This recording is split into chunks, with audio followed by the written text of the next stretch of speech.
past tense. You could keep your 2 cents. I don't wanna be another target on their hit list. All my people running around the city like some misfits. So I'm steady praying for my brothers like a wish list. Can I trust a soul? They gon' turn on you the quickest. Damn, there's so much going on in this world we call our home. They been looting and protesting, trying to get it far home. Ain't nobody got us like we got us. Streets is in a frenzy, you see the riots.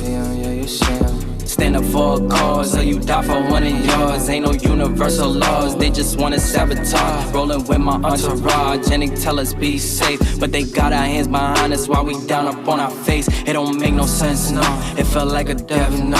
How we supposed to raise our sons, how we supposed to get through. Feeling really stressful, years of being dreadful. How could we be careful when we ain't really careful? Therefore, all the youths need a good mentor, yes Lord. All the years, we endure, there's no cure. All the cops screaming 10 for what for? Government always trying to send, so we at war. Yeah, we black, but we really called Moors, born poor. All we care about is Jordan Concords, looting stores. Why you taking things that's not yours? Oh boy, that ain't no way yet on the George Floyd. Stay on point, half America is really unemployed. We annoyed, killing people, it's a state of paranoia. Can't avoid it, all these business burned down and destroyed. No insurance, think my people kinda missing what's important. Yeah, stand up for your rights. Yeah, we putting up a fight. They don't want us out at night, so they gave us curfew. It's like jumping out the plane with no parachute. Don't shoot, hands up, but they still gon' do it. Here we know and probably like, man, what y'all doing? Need to come together, all of us, and start a revolution. Yeah, discover more solutions, overthrow the Constitution, stop the looting, stop the shooting. We've been living in confusion. I'm getting intense, using up my 6 cents. Thought you had us figured, I can't use me at your expense. They be on that pretense, we be on self-defense. Left you in the past tense, you could keep your 2 cents. I don't wanna be another target on their head list. All my people running around the city like some misfits. So I'm steady praying for my brothers like a wish list. Can I trust a soul? They gon' turn on you the quickest.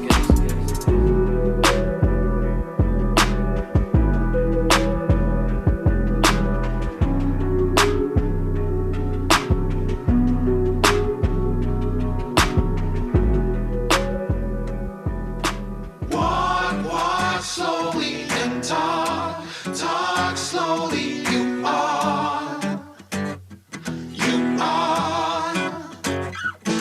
It's better knowing how to fall than to stumble. Living on the line with the truth all day. I've seen you on the radar so many times. I don't wanna end up hiding. I don't wanna end up fighting. So if you're coming close when I need you the most, slow it down.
Like It or Not with Benjamin Dixon starts now.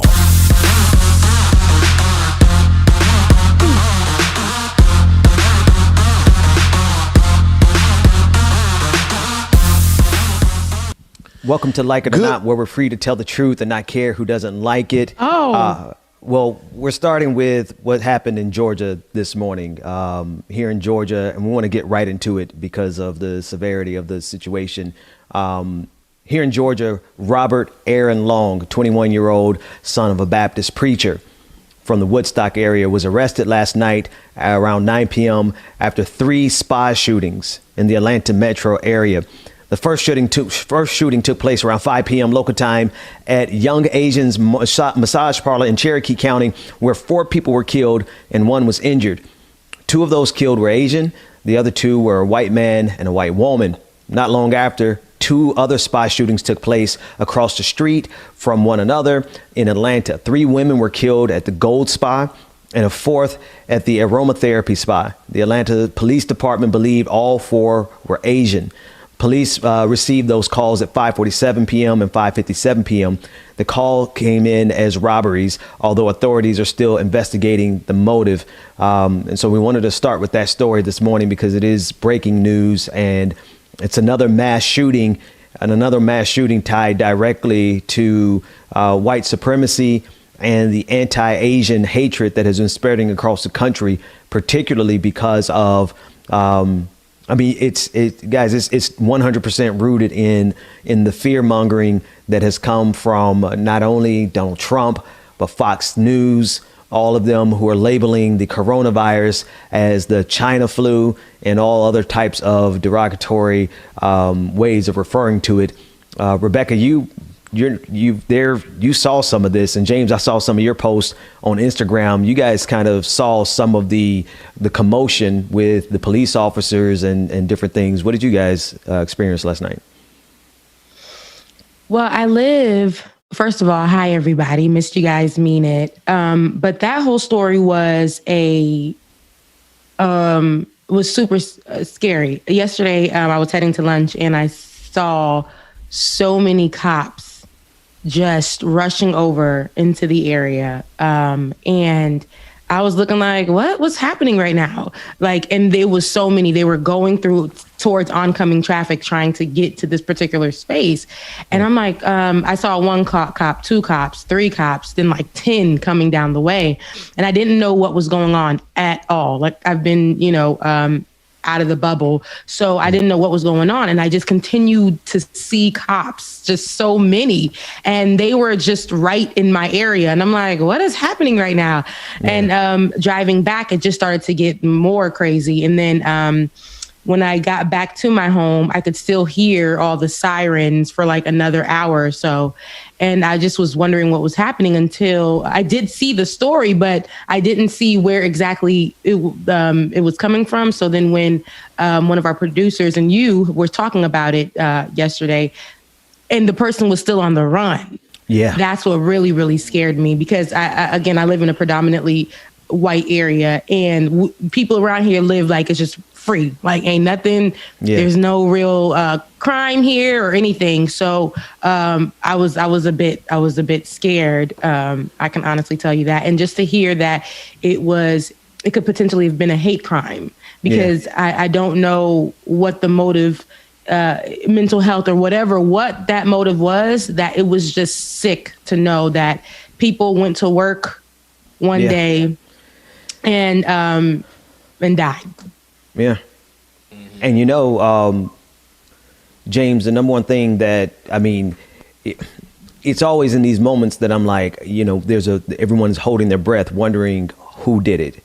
And in this case, this guy didn't care to hide his face. He didn't care. He took his car. You could see the surveillance images. He pulled up in his car. He jumped out and committed this mass murder. His face all on the camera. He didn't care. And he was, proud of what he did. And it is there he is on the screen now. Just, it's so much hatred. You know what I mean? And these sisters who were these are, generally speaking, they're working people. They're working class people just trying to survive. And this white supremacist scumbag went in there, and of course they apprehended him alive and well, even though he had a little chase.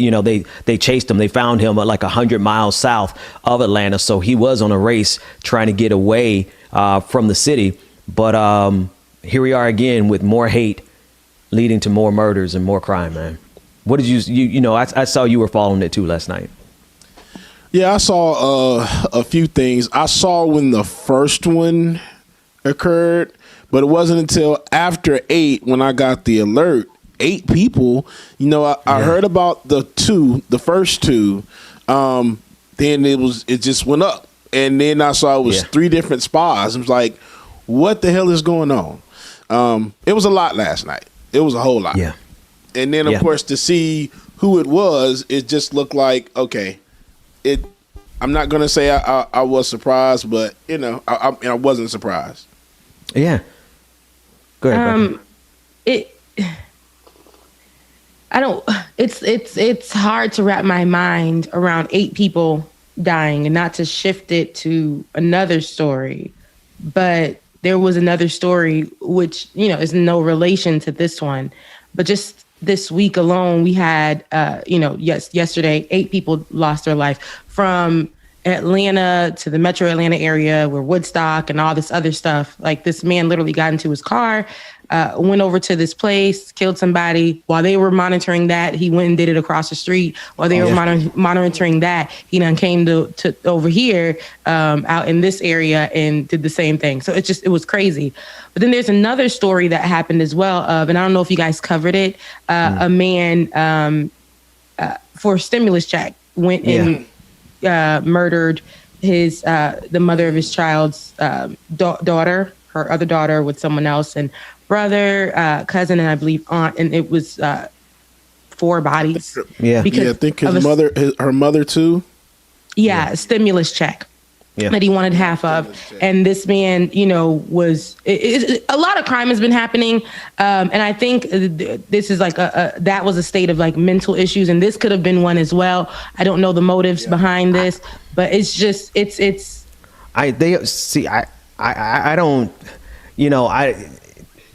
this was pure hatred. Like you're going to guarantee that, you know, the mainstream is going to say it was mental health issues. They always do that, especially then. See, you're going to see the difference. You're going to see the difference because for that white boy, they're going to say mental health issues. For that black man, they're going to pump it up as all of the things that are wrong in the black community, right? And that's exactly what happened. And the conversation online was, you see what happens in the black community. You see, and I was like, well, you know. There's a lot of crime where they think that it's just in black communities, but where people lack, there's a lot of those types of things that happen in white communities and whatever communities where the people lack, and that does not take away that the system is still messed up for black people. And I had to tell somebody that yesterday. It does not take away from that fact. And what they did do, because now I know from just reading little clips of the guy that murdered the family over the check, is say that he was already in jail, he's already a criminal, he's already XYZ, he's already this. There's not much information about yesterday's suspect, or yesterday's murderer. There's not much information about him as of yet. So, and what this is the thing, like, there's a trope, there's a thing that white supremacy does in this country. Let's just start here. The murders last night were 100% a white supremacist murder. And it's deeply rooted in the anti-Asian hatred that has been fomenting across this country as a direct result of the former president of the United States speaking on a regular basis as if Asians are responsible for the coronavirus. In fact, they would have rather started an all-out conflict with China than to accept the responsibility for how they mismanaged. Donald Trump and his administration mismanaged this coronavirus to the tune of 450,000 deaths. To take the heat off of them, they vilified an entire group of people. And it has culminated now in the deaths of 8 individuals, and they were all targeted specifically because they were Asian. There's no other way to see it, because that's where he went. That's who he targeted. And he targeted, this is the part, Rebecca, that you were speaking to. Like, these women were just going to work to make a living, trying to survive. What white supremacy has done in this country for years is to try to make Asians the quote unquote model minority. And they always say, oh, what's wrong with the black community? Because the Asian community has always thrived in America. That's not true. These women are at these parlors trying to make ends meet. There's an enormous amount of poverty in Asian communities across this country, and they are targets of white supremacist attacks in the hatred and the xenophobia and the fear mongering that comes in this country on a regular basis. So you have a twofold problem here that is so heartbreaking. You have Asian women who are simply trying to survive in this ridiculously pathetic capitalistic empire that is called America. And then they become the targets of the hatred that is fomented on top of everything that they're going through. Here comes an entire administration who blames the entirety of coronavirus on a particular population. And of course, it was going to lead to something like this. And you know what they're going to do next? They're going to say they have no responsibility whatsoever. They never take accountability for their actions that lead to direct death and mayhem. And that's, I guarantee you, as everybody starts watching the news today, they're going to see people blaming this on mental health. They're going to see people blaming this on anything except for their hatred that they spewed towards Asian people for the whole last year, for the entirety of this last year. So my question is, I don't know if there was any information that was newly developed, but now the first thing that I could think of too, when I tried to put the pieces together, because there was so much confusion as to why this person would go to these particular massage parlors and target these women or target these people.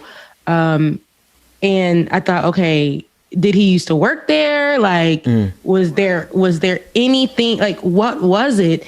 And then the other thing that came to mind was, you know, could it have been like a hate crime, a racial situation? Now, like, there are, I don't know what's been newly developed. So my question is, have you heard anything? Because what I know is, especially, and like I said, in my area, in Cherokee County, it's Trump City out here. They're proudly Trump supporters. So, I mean, we can put those clues together and say that is exactly possibly could have been what happened. But I just want to be clear, because did he work there? I don't know any background about this 21-year-old murderer. Let me tell you, I will say this: the fact that it came out overnight that he is the son of a Baptist preacher, a Southern Baptist preacher, I can tell you it's probably all the above. It's probably he's an incel that has been rejected by women. Right. And now all this is speculation, but I know human nature pretty good. He's probably been rejected, and probably even got rejected in so many ways that they won't even explore. Right. But then also he probably has a hatred towards massage parlors because of the reputation for it being sex work, and him feeling like, oh, you know, he's a son of a Baptist preacher. He probably directly tied it to, you know, condemning them as sinners. Right. And then the third thing, obviously, has got to be this connection to the amount of the increase in anti-Asian hate crimes that have been spreading across the country. I think it's all the above, to be quite honest. I think it's everything except mental health. Literally everything except for mental health, notwithstanding the fact that you have to have something is broken in you for you to take human lives. But I don't, you know, what they're going to try to coddle this, but they're going to coddle this boy and say that it was something in his childhood. There's something he was no, this is hatred on every level. Hatred of women, hatred of what he probably perceived to be sex workers, and then also hatred for the Asian community because of Donald Trump. Now, and again, all that is speculation, but I would put money on it. Yeah, I'm looking for. Yeah, I know they haven't. I was waiting to hear some new stuff as well too this morning, and that would explain why, of course, the FBI is involved. Ben, you brought up a good point. Especially all the anti-hate or the hate stuff that's going on with our Asian brothers and sisters lately.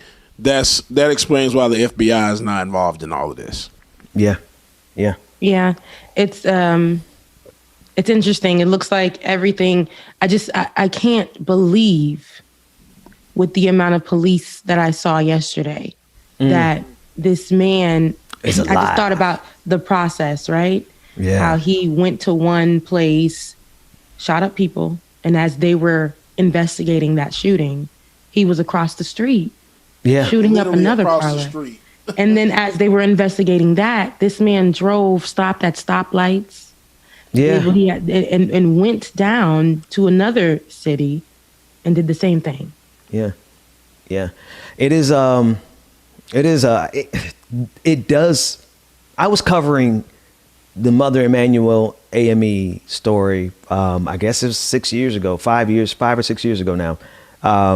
And it happened in this late afternoon hours. And I remember getting a text from a friend I was working with at the time. And then knowing about it before you go to sleep and then waking up and seeing the exact magnitude of it, it reminds me of the Mother Emanuel AME shooting, where that scumbag walked into a sanctuary during Bible study. And he went there specifically because he knew he was going to be able to kill black people. And sure enough, he ended up killing, I believe it was 7 or 8 black people who opened their arms and welcomed him into their Bible study. And this sadistic piece of human excrement took advantage of those people's willingness to be kind to him, right? It's the same thing. This dude walked into these massage parlors, and they were there to be kind to him. And he took advantage of that and just wiped out 8 people. And that's a level, that's what this all leads to.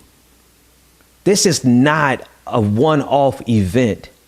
When you sow nothing but hatred, and then you blame an entire group of people for this is the insult to injury. Like, these are white people.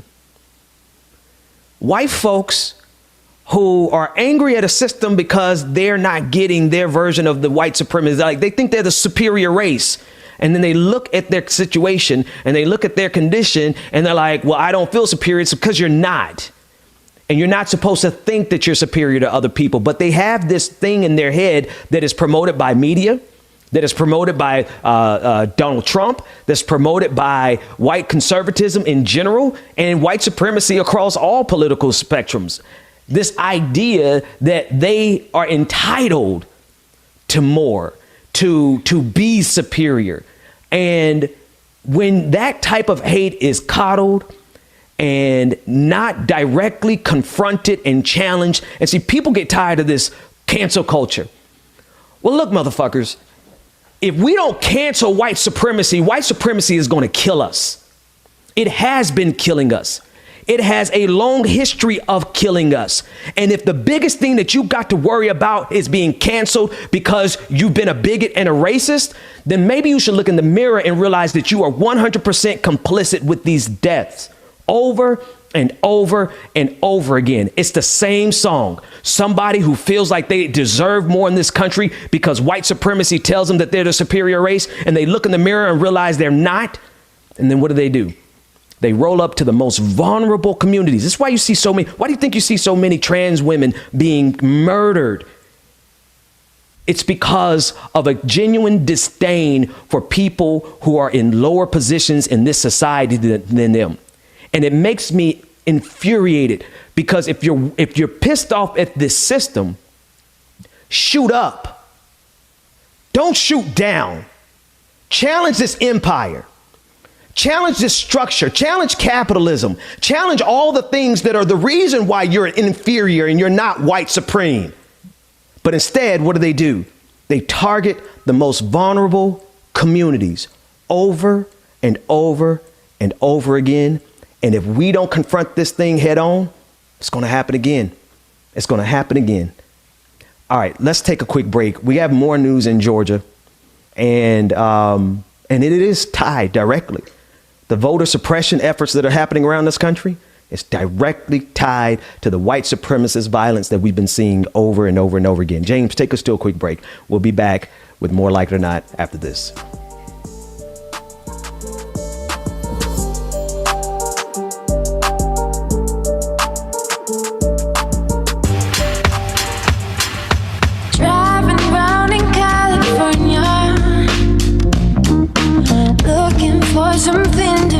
might help if I turn off my microphone. But welcome. Good morning, everyone. And welcome again to Like It or Not, y'all. Got a great show coming up, so make sure that you stay tuned. Don't need you to save me, but I just really need to be saved. Shout out to everybody that's in the chat room this morning. I see y'all. Good morning, y'all. Thank you for being here. Shout out to everybody that's streaming. Coming back on the stream from Twitch, YouTube, Facebook, Twitter, all of those. We thank you so much. Make sure that you hit that like button, y'all. Denise, thank you. I appreciate it. Bailey, y'all like my shirt. I wanted to feel real stimulated, so make it like a little pineapple on.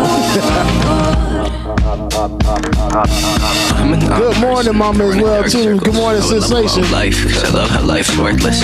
I'm a paint purple, cause blue's Melanie, good morning. We all outdated, we all so jaded.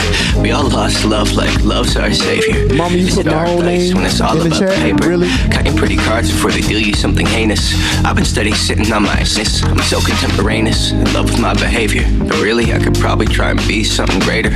Get on my favorite, you could tell me something different, but I probably wouldn't like listen. The whole middle name and everything with the correct spelling. Ego, scared it's taking over, but fuck it if it's fun to run my tongue up on these road runs.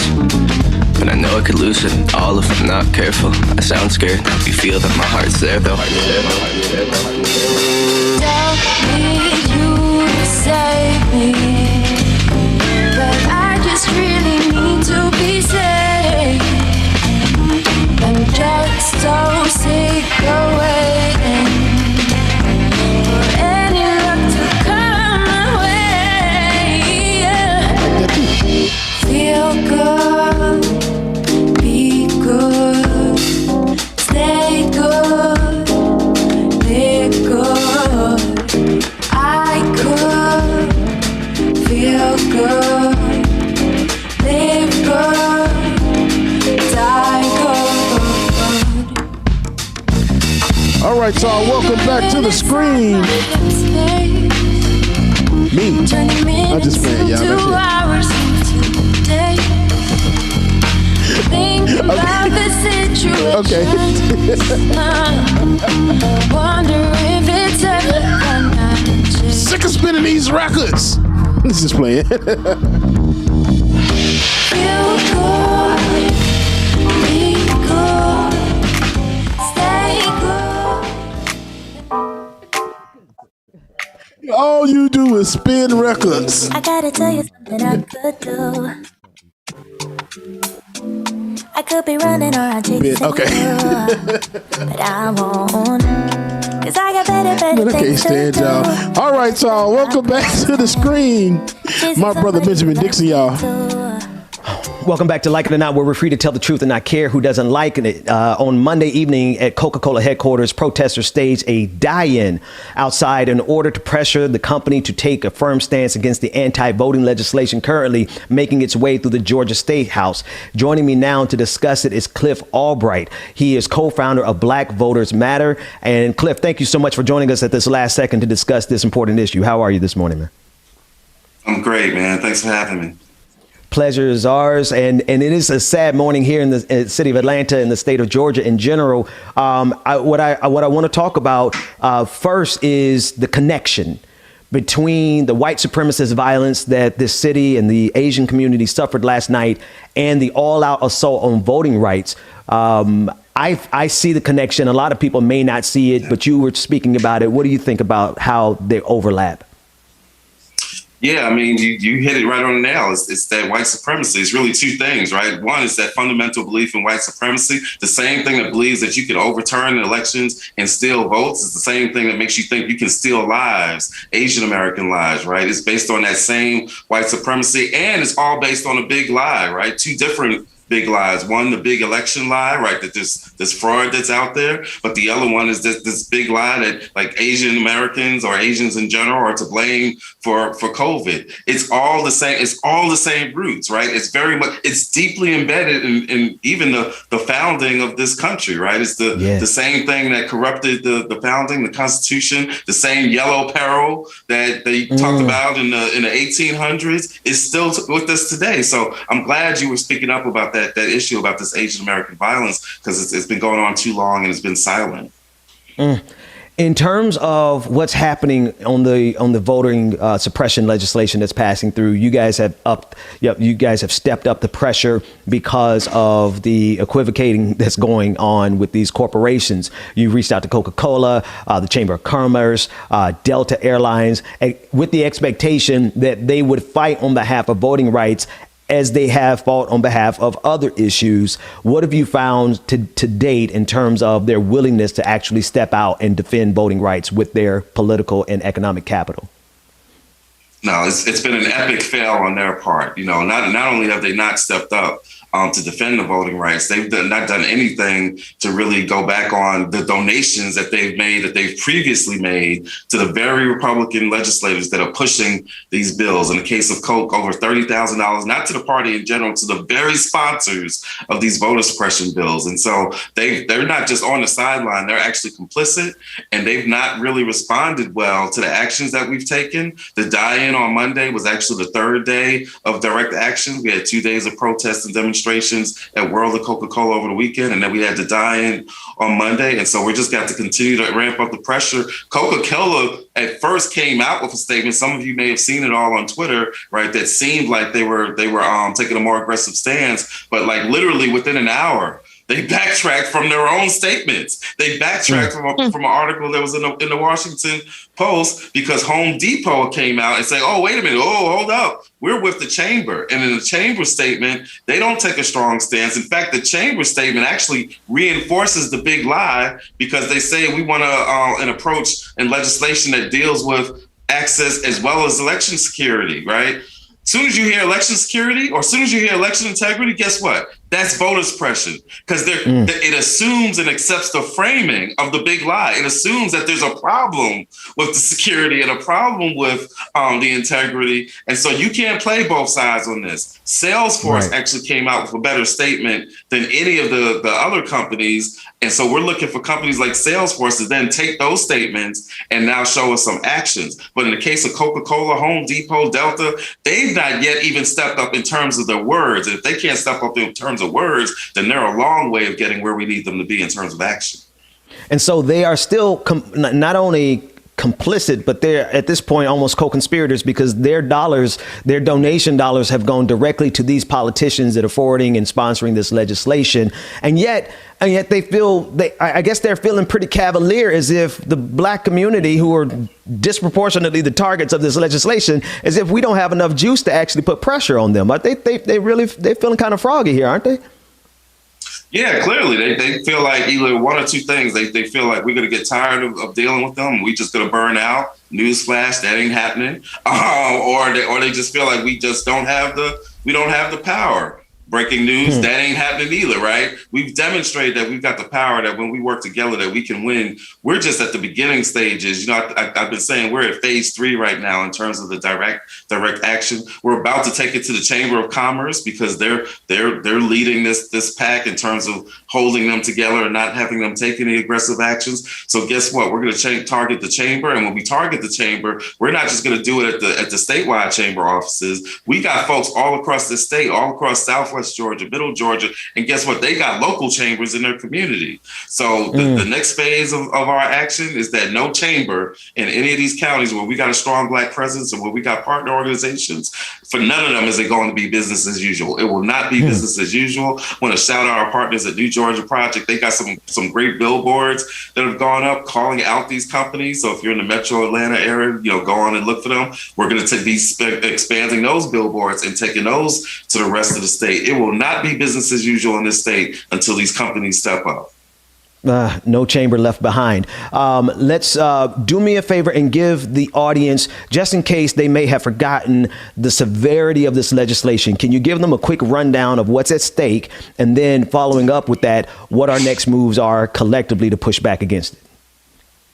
Yeah, this legislation, it literally attacks every form of voting. It attacks vote by mail, absentee. It attacks early voting in terms of reducing the number of days, specifically attacking Sunday voting, which we know is a day where we do black communities across the state do souls to the polls. And it attacks same day voting, right? At every level, there's an attack on the voting process. One of the things that they're talking about, possibly, there was some discussion that they might take out because they feel like it's a lightning rod, is this issue of attacking the no excuse vote by mail. And there was some discussion that, well, if we take that out, we might be able to slide it through. Even if they were to do that, there's literally a dozen of other provisions in this bill that are equally horrible. In fact, there's one provision that if I could just mention, because not a lot of people are talking about it, and it's the provision that says that if there's an election and if there appears to be some irregularities and the local board of election certifies, right, that the state can then take over the local board of election.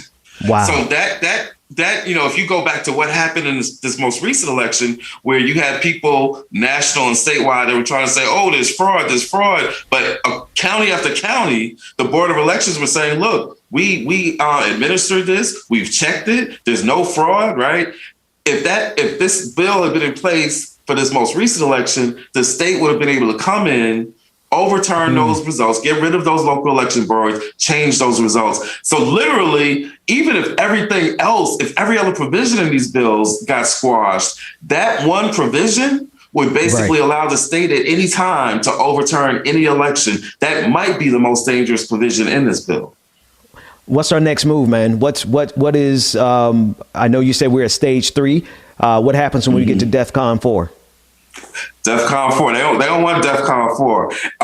You know, everything's on the table. You know, like we said, stage 3 is where we're doing this direct action, where we're going to their businesses, where we're going to their offices. We've been making phone calls and all that, and text messages. That's continuing, the advertising. But when we get to the next phase, and that means we're going to have to ramp up the direct action, right? We're going to have an even more direct impact on all of these companies and their businesses. Right now, we're actually looking at some of these legislators. We're looking at what's their personal business interests. We had some of our partners in one of our counties. They went after the leading sponsor on the House side, the state House side, is this representative named Barry Fleming, old school voters presser.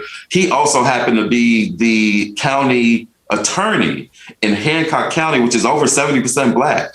And so some of our partners there, the local organizers, they got together, they went to the county commission, they said, look, we can't have him as our county attorney if he's going to be the main sponsor of these voter suppression bills. And guess what? He done lost his job, right? So we're taking a close look at all of these representatives, any one of them that have any kind of business interests, any kind of county contracts, any kind of other relationships, especially relationships with some of these corporate 500 companies, we're coming after them. And so we're ramping it up day by day, week by week. We're not going to stop until we squash these bills. And we believe that there's movement going on right now. Got a lot of people nervous in the Georgia corporate community. So we're just going to keep ramping it up. The other thing, though, the other piece is this. There's also the federal piece to this, right? Because at the end of the day, if HR 1 and HR 4 had already been passed, we wouldn't even be having this discussion right now. Because everything that Georgia's trying to do would have been already illegal with HR 1. We've got to end the filibuster. Now, absolutely. Not next month, not next year, not next week. We've got to end the filibuster now and get movement on these voting rights legislation that's pending in Congress right now. Cliff Albright, co-founder of Black Voters Matter. Thank you so much for joining us at the last second. I really appreciate it, man. Thank you. Always a pleasure. James, take us to a quick break. When we come back, more Like It or Not after this.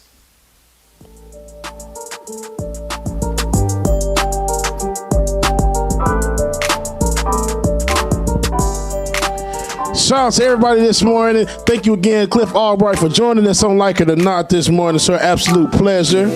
I gotta tell you something I could do. And shout out to everybody in the chat room, man. I appreciate the love so much, y'all.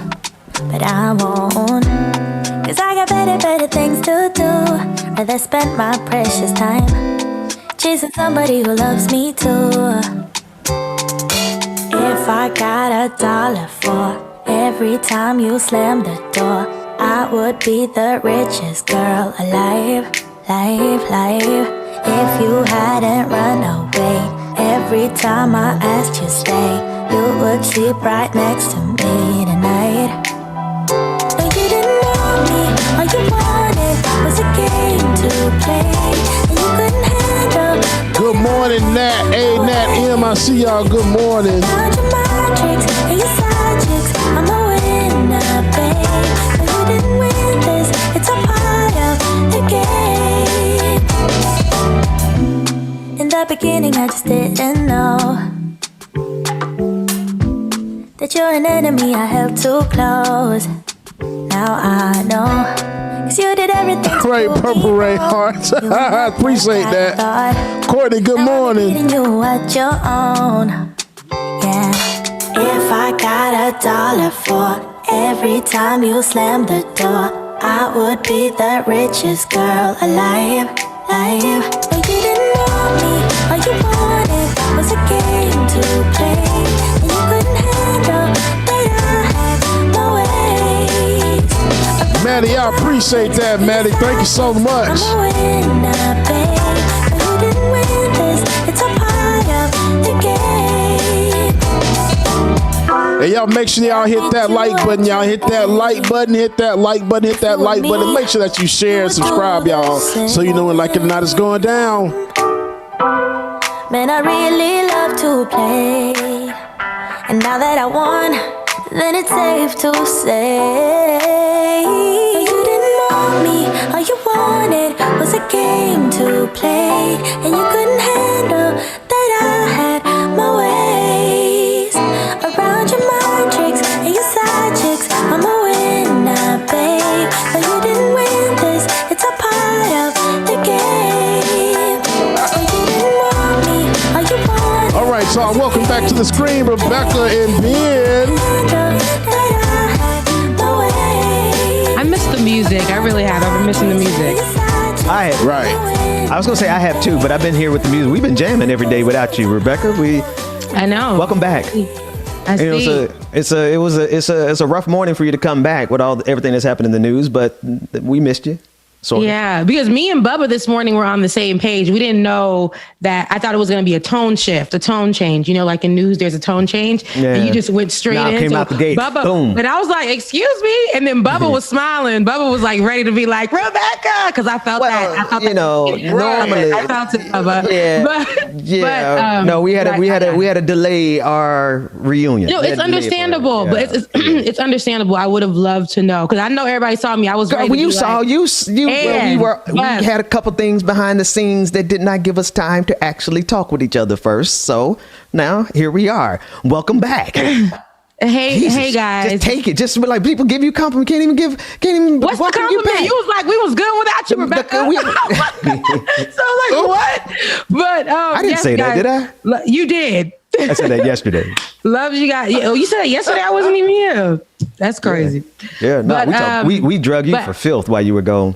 That's okay. That's okay. Because I'm here. Sorry. I'm here now. But what's up? I'm here now. Yes. I've been working, and that's just the thing. I've been working. So until I'm free, that's just going to be the situation. I love you guys. I would love to be here every single morning. And who the Pride sets free will be free indeed. Come on, Pride. Come on, Pride. Let's get it popping. You know what I mean? Let's get it popping. Leave us free. There's so much that's been happening, though. So much ridiculousness. Is that even a word? I don't know.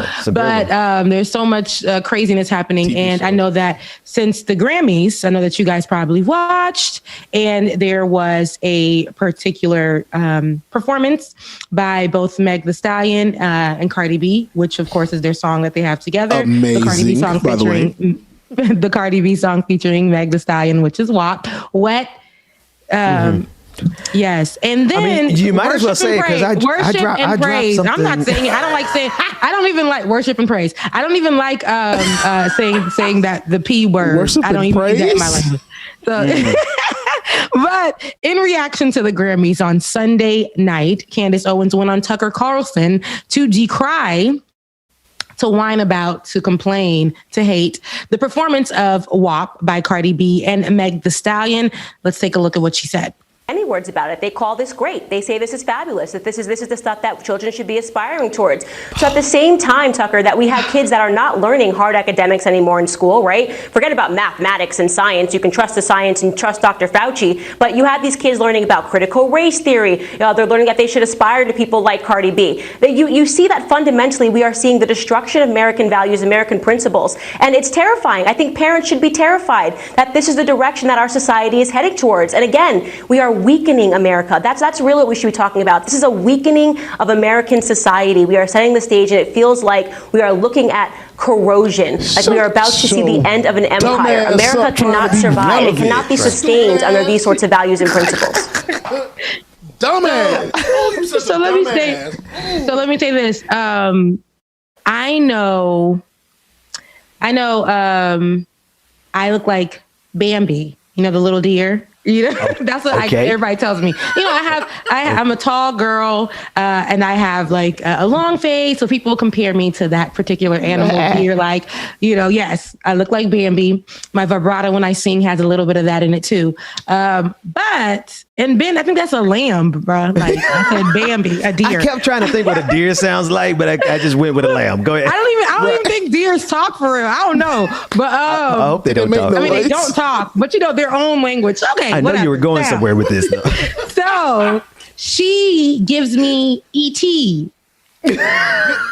Yes. I call myself like, I pride myself in that. It took me for a while to really know I look like, everybody looks like an animal. That's my animal. I don't know if ET is like a alien. Sometimes my face gives alien structure, but she's giving ET in this particular, she's giving ET. I just want to say giving all ET. And she's not, and I don't think she's an ugly woman at all or whatever, but that when you are just filled with whatever, you just come off really bland, and it doesn't compliment you. So I think I like to say, now I watched the performance, and yes, I loved it myself. Like I was like, yes, ooh. Now Cardi B had a little bit of a struggle. Meg Thee Stallion was sealing the deal. I absolutely, it was good. I love to see the performance. I like the sauce of it. I like the energy. But the craziness that people surround, like just the stuff that Candace Owens, don't focus on that then. If everything ain't for everybody, right? This is not for everybody. Sometimes things may be over-sexualized to you, and that's your opinion and that's your way, but why is it politics? I'm gonna go into the Pepe Le Pew thing, and right. So they wanted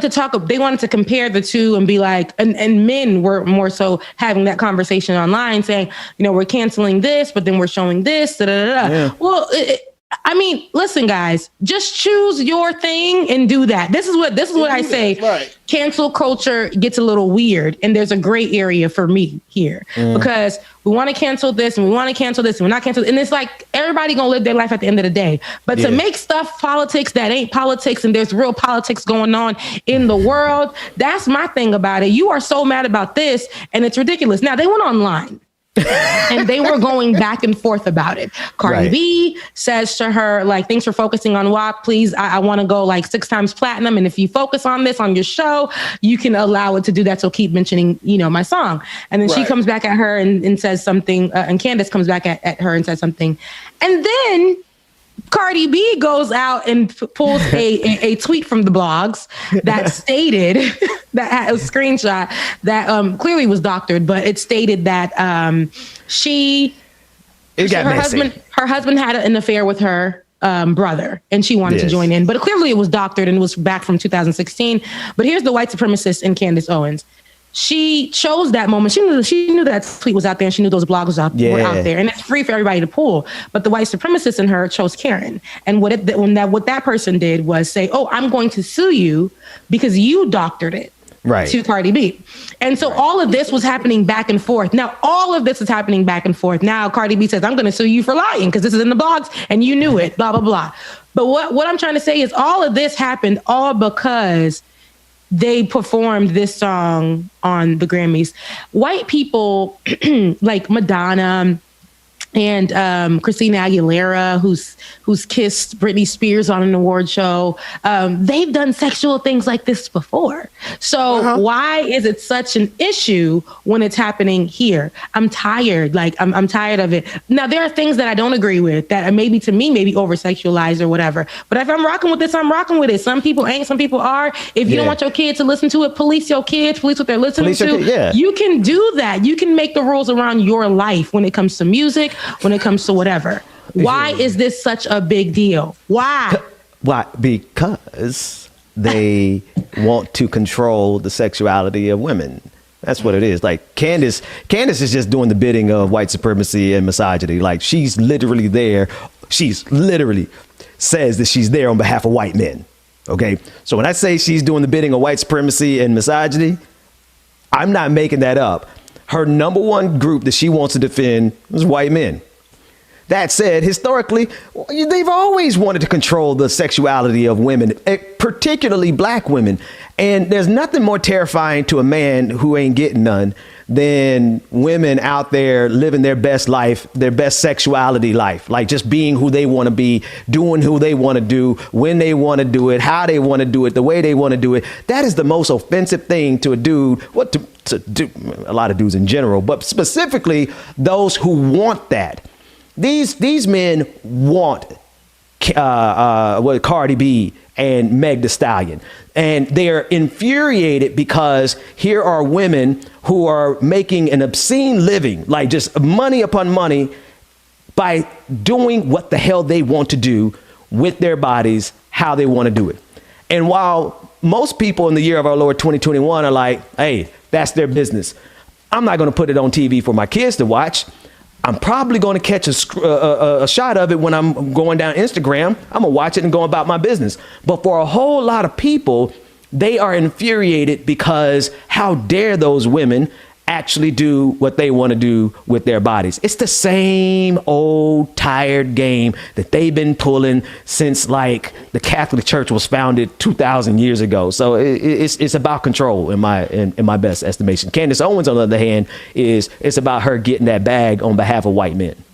Yeah, that's all it is. She decided that it's two black women made a song. Why not go after them? Because she's black as well too, or she just looks black. She's not black. I'm sorry. And that's all it is. She's not black. F that. She's not black. She's so. I can't stand her. Ooh, makes my ass itch. I can't stand her. Oh God, not that. Sorry, y'all. Not that. I'm sorry, y'all. Who said? What is that from? What movie is that from? I know it's from one of the movies. Make my ass itch. She's definitely black. She's just one of those diamond and what's her name? Silk. Diamond and silk. Yeah. She's a Ben Carson. Cubic zirconia and lint. You know, she's black. She's just not refined. And I can't. She at one point knew what it was, so she knows what it is. But she went to where the money's at, where the money resides for her. But, and yes, there is money in being a sellout. There's money there. There's money there. No, the good money is there. Listen, we still try to get enough patrons. Go to patreon.com. Being loyal to break my friends free from this corporate structure that they are in chained to. Give us free, right? Had at any point, let me tell you this, there's a couple things that we could do and get rich quick. At any point, if we decide to do the bidding of white supremacy, we literally would be millionaires before the end of this year, before my birthday in June. We would all three of us would be millionaires if we did the same shtick that Candace Owens does. If we did the same thing, if we never criticized the Democratic establishment, oh man, if I never criticized the Democratic establishment, I could be getting paid at least $1 million a year on one of these corporate television shows, right? If I simply just kept my mouth shut and did the bidding of a certain small group of leftists who want us to do what they want us to do, we could the point is that at any point a black person decides to do the bidding of any particular group of white people, there are checks waiting for us. But if we do it our way, then, and that's what Candace Owens realized. She tried to do it from a leftist perspective. She was a liberal at first. I don't know if she ever considered herself a progressive, but she was a liberal at first, suing an organization on behalf of racism, right? But she realized very quickly that she wasn't talented enough to actually foment to the top of this circle and this space, because we actually talented over here. And so she had to take her talents, her meager talents, over into South Beach to white supremacy so that she could get the bag. And she's getting the bag. So she's getting the bag. It can't be mad at it. But that's just her MO. But one thing about it, she has to know that every time that she packs up and comes with somebody, we're gonna send her back to the delivery, because it's at the end of the day. If she getting the bag, she need to get her hair done. Because I mean, at the end of the day, I love a pullback. I love a booty part, or a middle part, as they call it, and a pullback. I'm trying not to insult but her. At the end of the day, it's like, sweetie, when you got to slay, at least do a Stacey Dash slay. At least give her Omarosa like a little something with. Hey, let me tell you, Omarosa you ain't is as evil as she be on point. Yeah, she does. Killing it out. What you call it is giving flat. Just a flat note. It's giving very much door. Just foundation that's not matching. She need to set them roots free. She need to set them ends free. Edges free. No, it's anyway, okay. She needs to go natural, because that will be. I think that will give. Let's take a quick break. When we come back, we have some more guests, a lot more news to cover. More like it or not, right after this. Y'all are wild.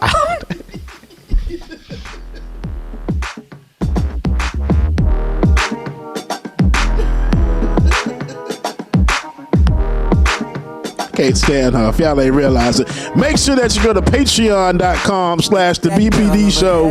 Patreon.com/the BPD show, y'all. That way you can support the show, become a member, and then get exclusive content, ad-free content, all that good stuff, and also be invited to the Patreon parties that go down on Friday nights. Man, don't want to miss those. Y'all get there too at patreon.com/the BPD show, y'all. Let's take a trip all around the world. Buy you the finest things you deserve. You need a man who's gonna put you first. Let me be the one. Alicia, love you too, ma'am. Good morning. Be the one. Let me be the one. Bryce, this is called Let Me Be. I really like the way you move. The way you move that body so icy. Body like a centerfold. Chuck Diesel, shout out to Chuck Diesel. Chuck, by the way, sir, please remember, like it or not, is not responsible for any breaking furniture that you may incur while you are dancing in your living room. Thank you, management. What we doing tonight? Stick with me, I'ma change your life. I'll show you things you never seen before. Let's take a trip all around the world. Buy you the finest things you deserve. I've been thinking, you don't really know one thing about you and I see a parting, but just to conceal it with. Hey, Stimmy Star. So all you lucky ones, what up? Child, my Stimmy dropped Friday night, Rebecca. I mean, don't get me wrong, but what up?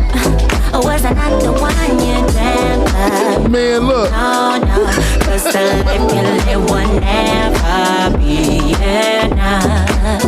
Why don't you stop for a minute? Just relax yourself.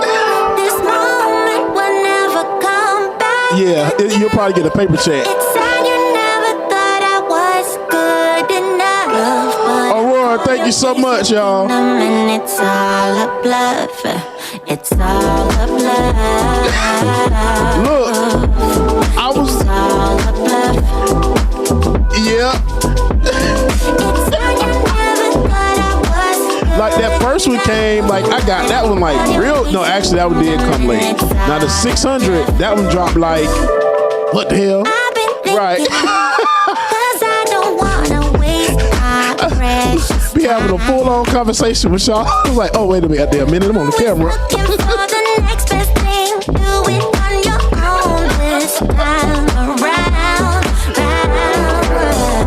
Y'all welcome back. Ben and Rebecca.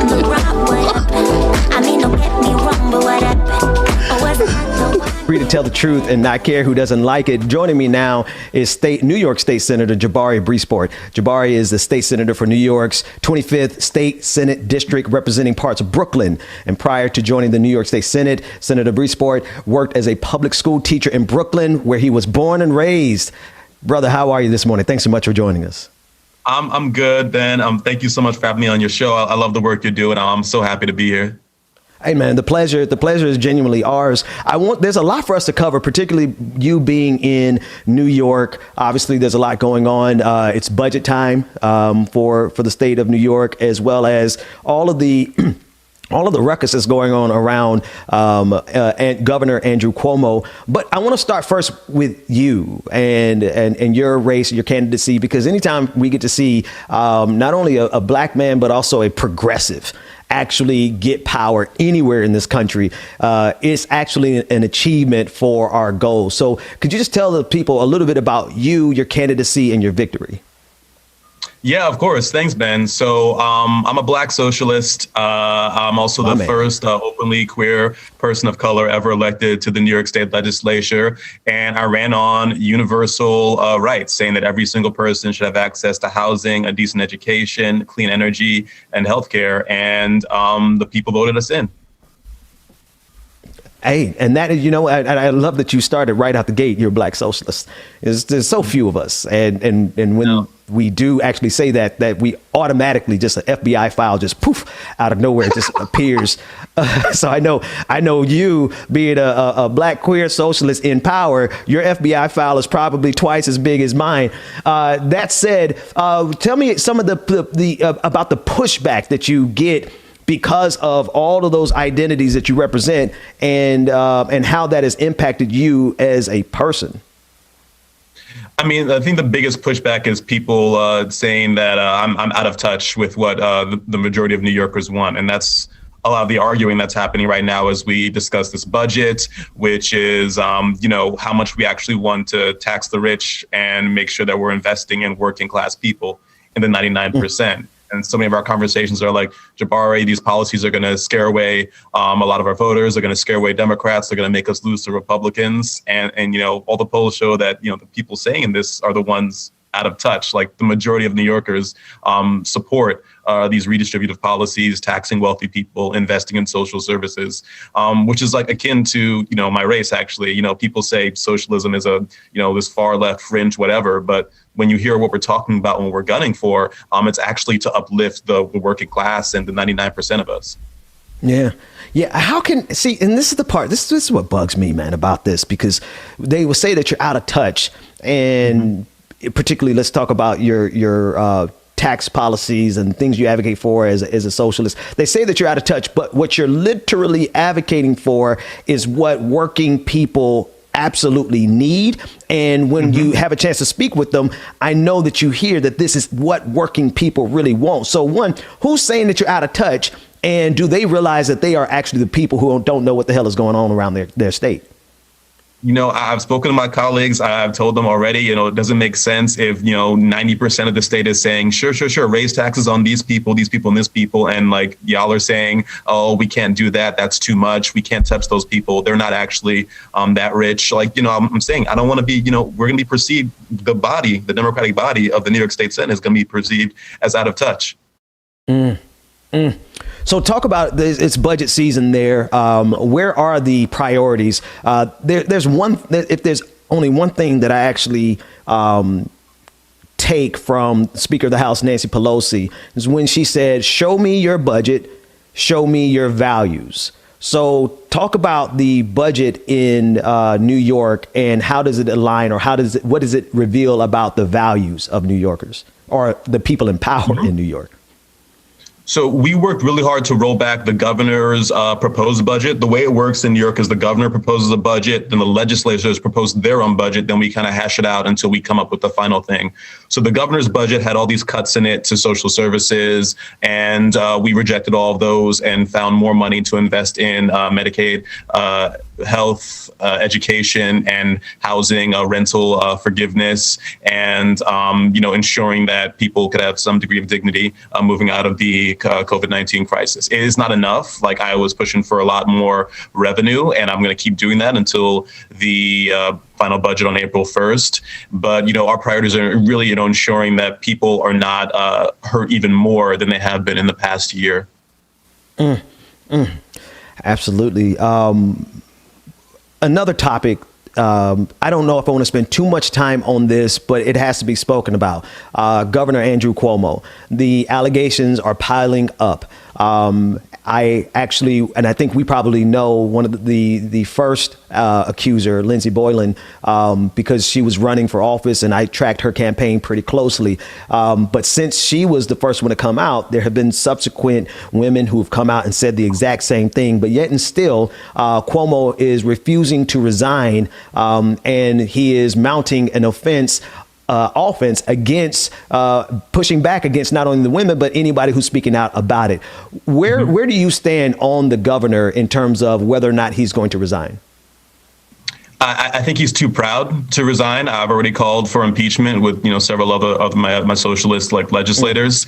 And you kind of hit it on the head. Like, what we're seeing is, in addition to the allegations, we have a culture of abuse and bullying, which he's perpetrated throughout his entire tenure as the governor, and we've seen the gaslighting that he enjoys doing and looking for someone else to blame for the faults.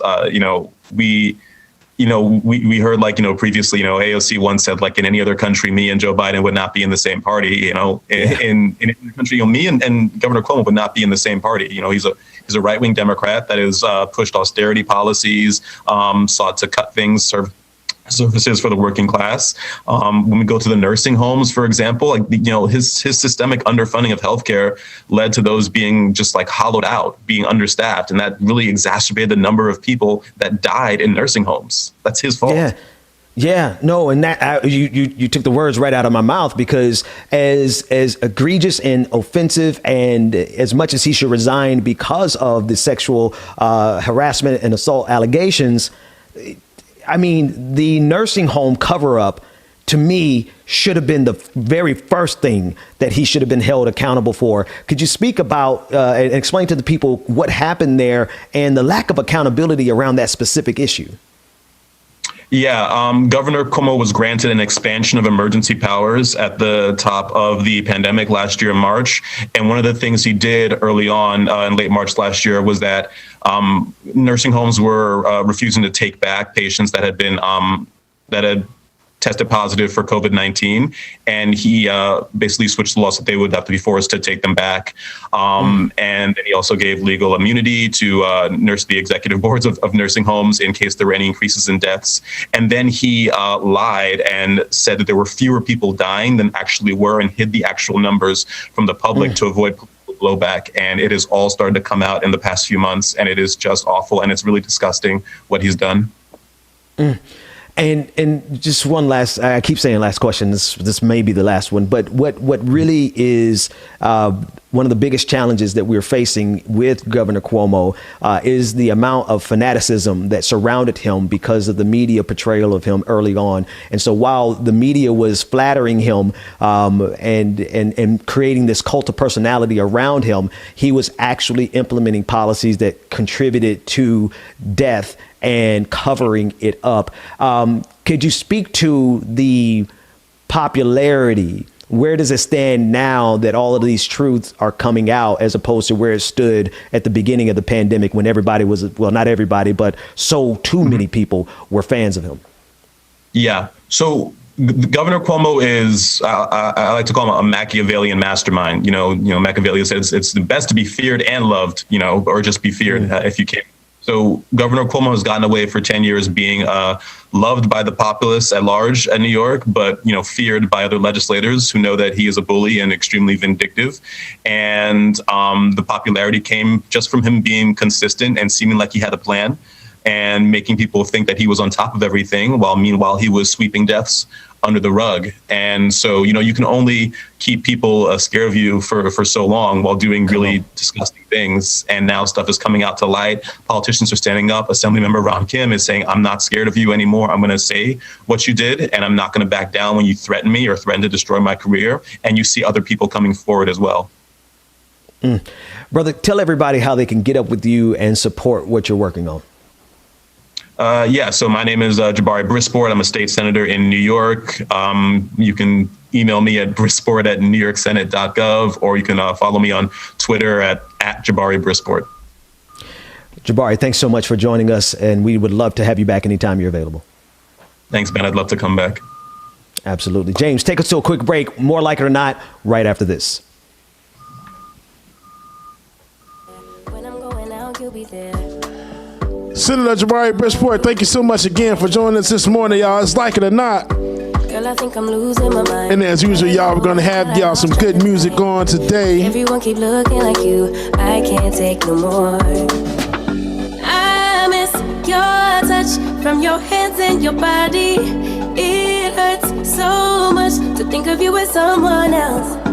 Can't get enough when you're sweet talking to me. Now I'm talking sweet all by myself. Put your arms around me, put your faith in me, put your love on me.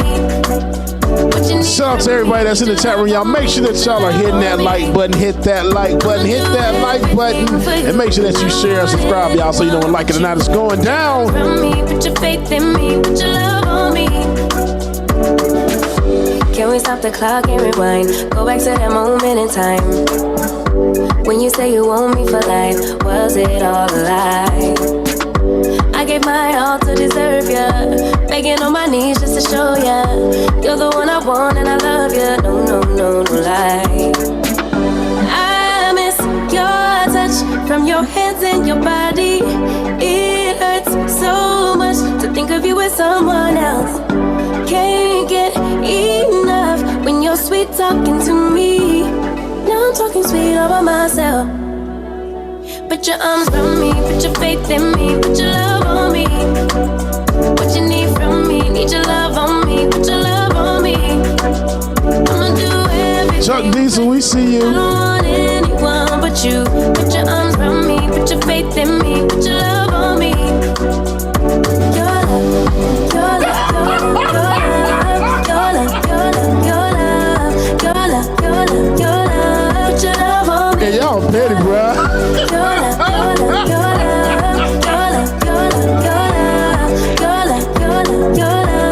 What y'all talking about? I miss your touch from your hands and your body. That's what I said. I'm like, I know Dwayne over here, because y'all should have seen me over here hopping up and down and crap. You ain't gotta stand in the mirror with your makeup on, cause you know that take way too long. I just want that right now, girl, you outside. I can't wait just to get this on. You want it right now, want it right now. Don't take too long, yeah. You want it right now.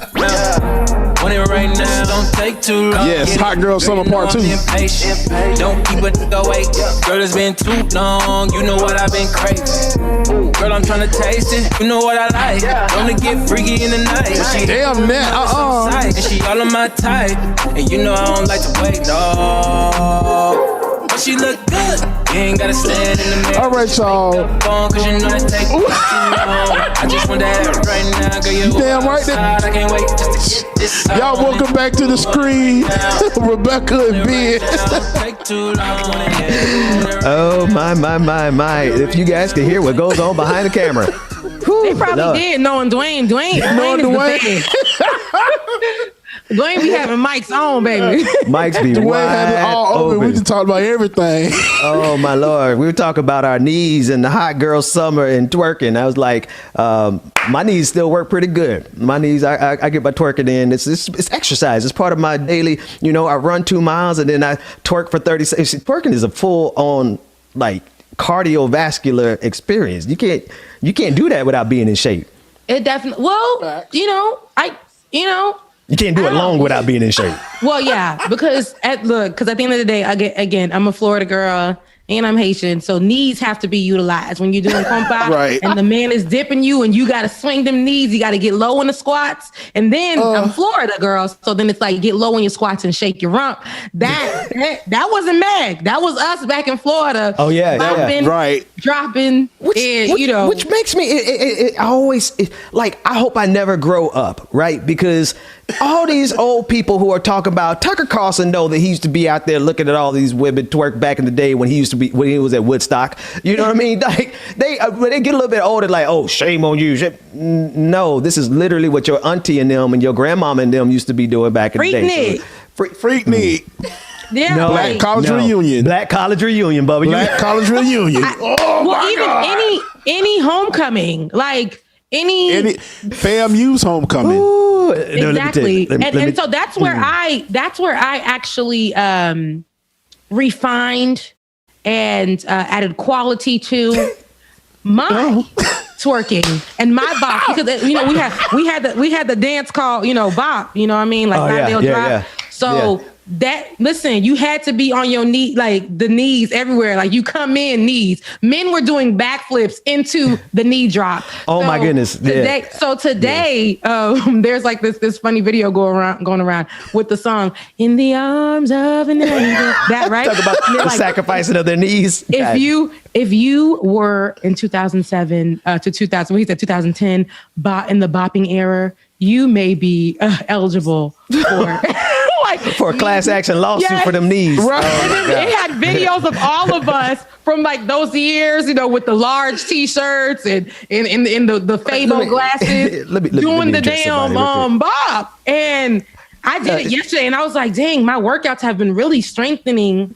My runs have been really strengthening my legs because baby girl was bopping. But about 3 months ago, when I was slacking on my pimping, I tried to get down and lower my squats. Couldn't get back up, sweetie. Let me tell you something. Running ain't nothing like, man, running as like my legs are like they angry at the world, just like the muscles that are popping on them right now.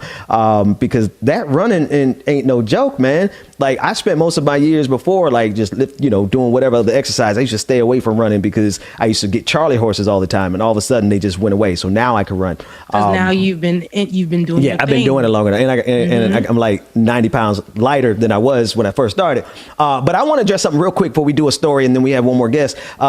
Nick in the chat room said the real question is, why is Ben twerking? Listen, y'all gotta understand, I'm a Florida boy.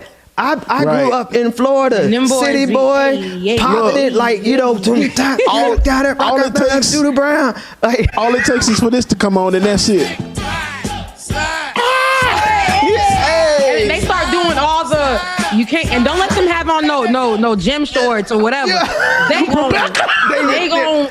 go everything. That's a Florida thing. Okay. So wait. We got to get professional here because we have another guest coming in. In a minute. I don't want the councilwoman to think that she's coming into a whole bunch of foolishness, but she is, and we know how to pivot.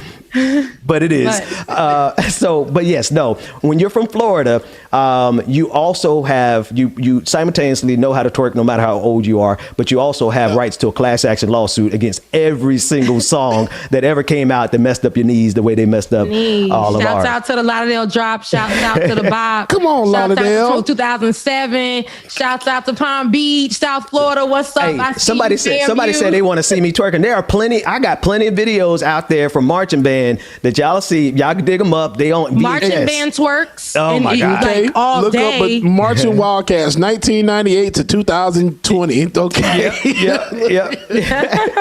All right, so let's talk about some tax policy. These lies that Larry Kudlow is trying to spread across the country. Let's see if we can pivot from twerking to tax policy, Rebecca.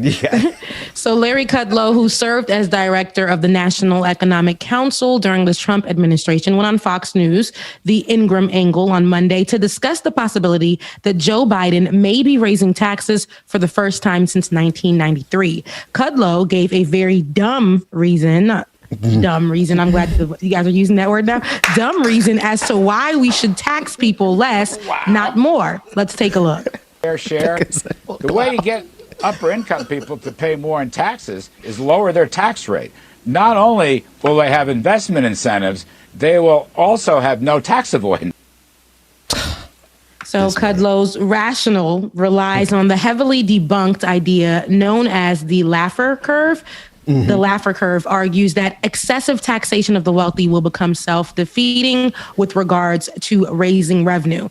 When George H.W. Bush was asked about the Laffer curve with regards to Ronald Reagan's tax policy, even he referred to it as voodoo economics. Let's take a look at that clip. What I'm saying is that this type of what I call a voodoo economic policy, it just isn't going to work. Last night, Vice President Bush was asked about that and corrected the record. Well, what I said back then, it's very hard to find. Actually, let me start over. One, I didn't say it. Nobody, every network's looked for it, and none can find it. It was never said. There was a Did he just back off the very thing he did? He did. We're going to get to that in a second, but during the 2020 campaign, Joe Biden repeatedly promised to raise taxes on those who earn more than $400,000 a year, and also reversing some of Trump's tax cuts by increasing the tax rate for corporations to 28%. So back to that video. You see how Republicans do? Okay? You see how Republicans do? They've been doing this for years. This man literally said what he said. Voodoo economics. He said voodoo economics. I never said it. They looked for it in the media. They couldn't find it. That's a lie. I never said it. You are on record saying it. It doesn't matter. They literally will. They literally will take the food from your mouth and say it wasn't there. It wasn't me. Shaggy that thing. It wasn't me. Here's the thing. I requested that voodoo economics part be put in there because I'm like, well, even George H.W. Bush understood that it was. And then this dude backed right. Dwayne, do you have that? Could you play it one more time? Because you didn't know he backed out of it? I didn't know I did not. I don't recall. play it one more time, this clown. What I'm saying is that this type of what I call a voodoo economic policy, it just isn't going to work. Last night, Vice President Bush was asked about that and corrected the record. Oh, well, what I said back then, it's very hard to find. I know what it was. Actually, let me start over. One, I didn't say it. Nobody, every network's looked for it, and none can find it. Okay, it was never said. This is what happened. There was a fun. This is what happened. So when he first said it was voodoo economics, which it is, the Laffer curve is absolutely, it was created by this guy named Arthur Laffer, right? And he literally sat at a dinner with Ronald Reagan and drew out his economic theory on a napkin, right? And on that napkin, he said that the more you decrease taxes, the more people are going to pay in taxes. And he had this explanation of it that has been debunked over the last 40 years since that day. But I want y'all to realize the entirety of our economic paradigm right now is built off of some random dude drawing a curve on a napkin, giving it to Ronald Reagan. Ronald Reagan started running on that. And he was running against George H.W. Bush. And this is what happened. During the campaign, George H.W. Bush said it is voodoo economics. Then he got picked to be Ronald Reagan's vice president. And of course, he's not going to say voodoo economics. So that's why he backed off of it. He didn't have the backbone to actually stand to his principles because, well, that's what politicians generally do. Yes. That said, for Larry Kudlow to be trying to push this idea that if we just lower taxes in the year of our Lord 2021, when we have over 40 or damn near 50 years of evidence that shows that nothing ever trickles down. The only thing that wealth doesn't trickle down. You don't pay more in taxes. We don't have more in taxes in our coffers. We have a deficit. The deficit exploded so much. Not that I give a damn about the deficit, but if we're going to use their language, the deficit exploded so much after Ronald Reagan enacted the Ross-Kemp tax cuts, the trickle-down economics tax cuts. The deficit blew up so much that he had to go back and raise taxes again. So there was evidence that this was voodoo economics and that it did not work. But now we have 40, 45, 50 years of evidence showing that this does not work. And Larry Kudlow is trying to start the conversation because Joe Biden is talking about raising taxes ever so slightly, right? He's not talking about raising taxes nearly enough, right? There shouldn't even be billionaires, but I digress. The point is that he is talking about raising taxes, and now you have Republicans coming out with this 1980 ass backwards voodoo economic policy, and they're going to push it over and over and over again when we literally have evidence showing that rich people do not pay more in taxes when you lower their taxes. It is absolutely not even voodoo economics. It's dumbass economics, if you ask me, Rebecca and James. That's my take. Yeah, and I mean, eat the rich. Biden is literally just increasing taxes by I think 28% it was, and I mean they'll cry about 5%. They'll say that we're taking food away from their kids' mouths. Like, it's crazy to me how much when the rich folks are attacked or like stuff is taken from them, which is not going to affect them in the slightest way, but they will scream and cry. We recall when Jeff Bezos was saying that he couldn't afford to give the employees of like places like Whole Foods, I think, a raise, and they couldn't afford it. My dude, like, these people are crazy. Like, how can you not afford this? How is this a conversation? How are these things possible? You're like one of the richest men on the face of the planet, but you can't pay your people. Like, that's crazy to me. You can't afford to pay them, but they're out here doing that. The same thing, like, rich folks will cry about anything and they'll make up stuff and say, this is what's hurting me. The fact that you guys took away 2% from me. Now my child 2%. Cannot go into a Ivy League school illegally. Like, it's not going to happen because you guys took 2% out of my tax. This 2% is crazy. More. So yeah, increase the taxes 2% more. It is because you think about it. Look at one of the greatest expansions in this country's history, right? The taxes that were implemented, I believe, during Dwight Eisenhower's presidency. The top marginal rate was 96%, which means like, and they try to scare you and say, oh, you're going to take 96% of every dollar. No. It's like 96% over $1 million or $1 billion or whatever the specifics were at that time, which means like your first $1 million is cool. They're only going to tax you at some ridiculous rate, especially if you're getting capital gains, right?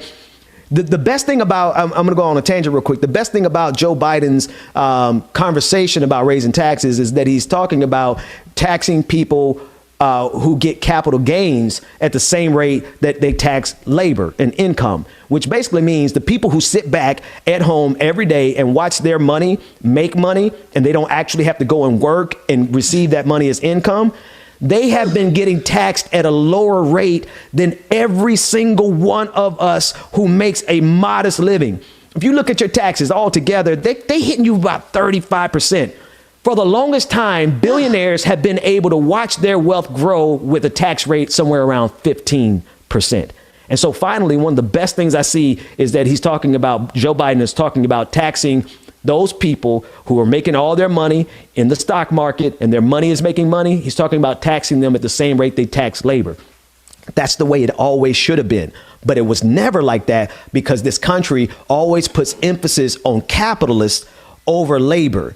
The people who already got money don't have as much of a burden to carry this country as the people who ain't got money. And Rebecca, you hit it dead on. Like, they got so much money that they can do literally they're on their 4th yacht, their 18th mansion. They're on their 8th Maserati, and that's just in their one garage, in their one mansion. But they can't see fit to give people $15 an hour. And that's not a system that can sustain itself. That's a system that will implode on itself, and people will eat the rich. Just like you said, if they keep playing around, they're going to mess around and find out.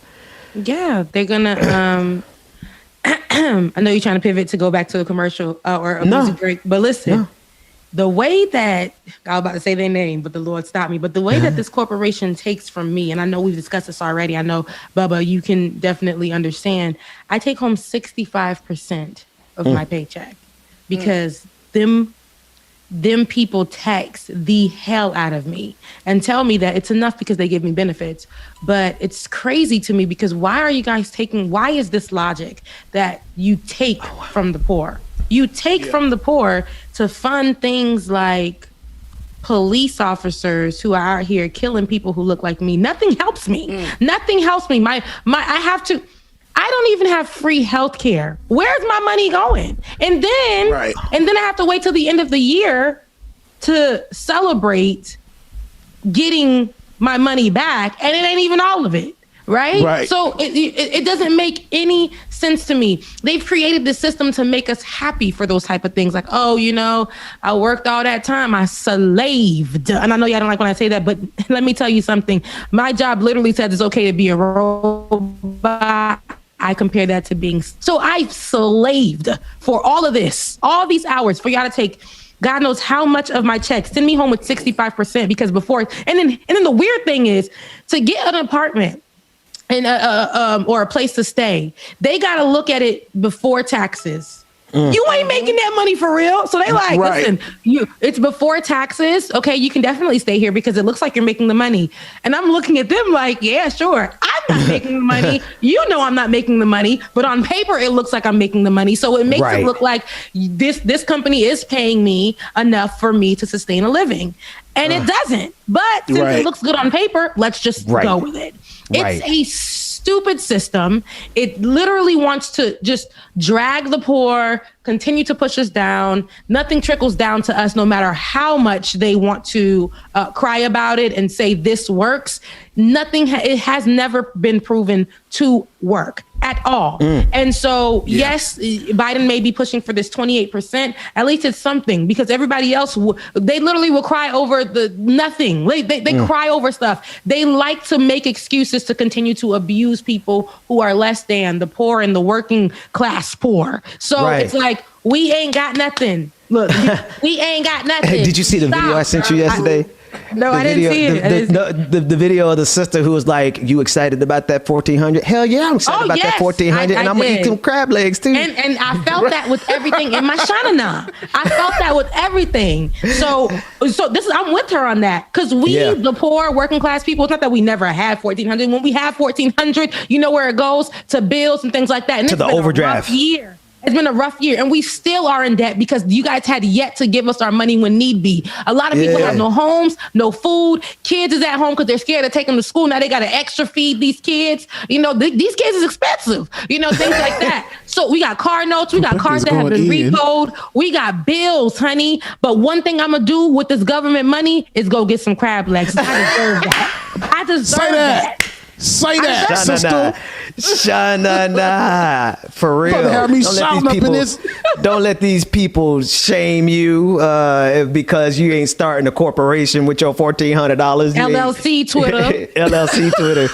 Okay. Hey, we just a heads up. We're gonna take a quick break. When we come back, we're trying to connect with Council Member Kshama Sawant, and it was on something on my part. It was my bad, but she will be joining us immediately after this break. James, give us some classy music. If you put some twerking music on, we're gonna act a fool.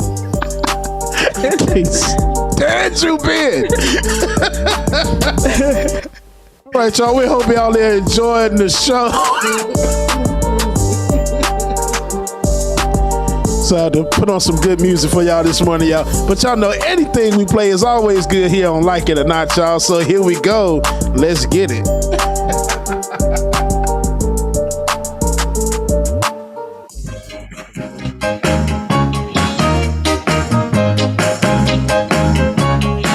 I got love, love.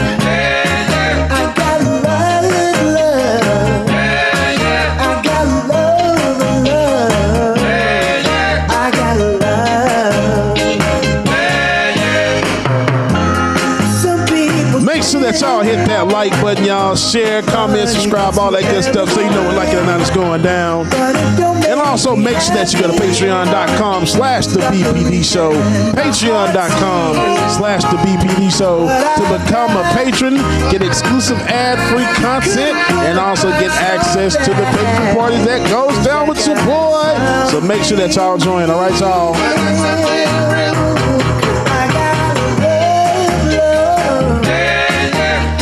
Daniel, I appreciate that. Thank you, sir.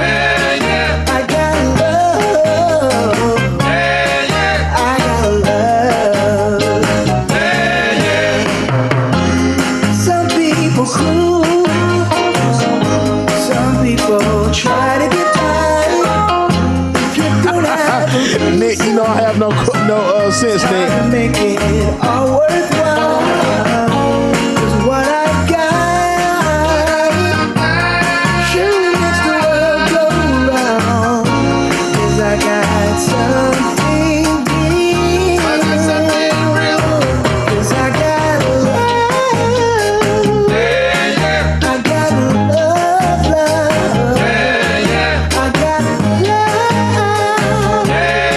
I got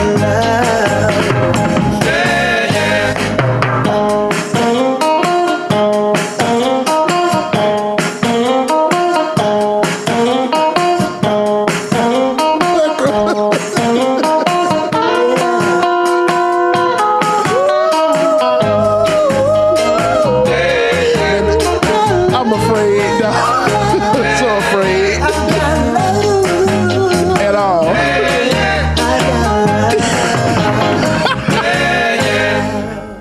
Y'all, welcome back to the screen.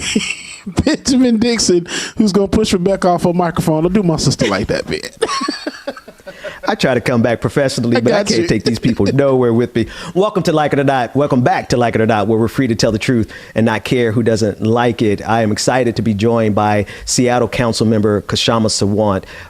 She has been a member of the Seattle City Council since 2016, a member of the Socialist Alternative and Democratic Socialists of America. Councilmember Sawant was the first socialist to win an election in Seattle since 1916. Thank you so much for joining us this morning. How are you? I'm good, and thank you so much for having me. The pleasure is ours. I want to begin with the attacks that are occurring on you in Seattle, specifically to recall you. And to me and everyone who's looking, it looks like it's a direct attack based on your efforts fighting for working people for the $15 an hour. Could you just kind of help us understand the nature of this recall effort? Absolutely. I mean, I think it all connects back to how, as you mentioned, Ben, we won our first election in 2013, in the fall of 2013. And since then, we have won 2 re-elections. We won the historic $15 an hour minimum wage. We made Seattle the first major city to win the $15 minimum wage. Then just last summer, during the thick of the Black Lives Matter street protests, we won the historic Amazon tax, which is a tax to fund affordable housing and Green New Deal projects and Green New Deal jobs by taxing the largest corporations in Seattle, like Amazon, but not limited to Amazon. And then we have won a whole fleet of renters' rights victories that were thought of as impossible. And truly, having one socialist city council office that is truly rooted in the movement and is used, this office is being used by me and by others who work with me as an organ for working class struggle. It has won victories, not only that were thought of as impossible, but it has completely transformed Seattle's political landscape. We have forced the Democratic Party establishment that controls the city to reckon with working class politics. So it's no surprise that in the 7.5 years that we've been on the city council, they have thrown every possible attack against us. There's been lawsuit after lawsuit and numerous so-called ethics complaints, and I've lost count of those complaints and lawsuits. There were even some ethics complaints against us because we used the City Hall printer and copier to print leaflets and posters to build our movement, which we do proudly. We don't apologize for it. But the point is that they have tried all kinds of attacks.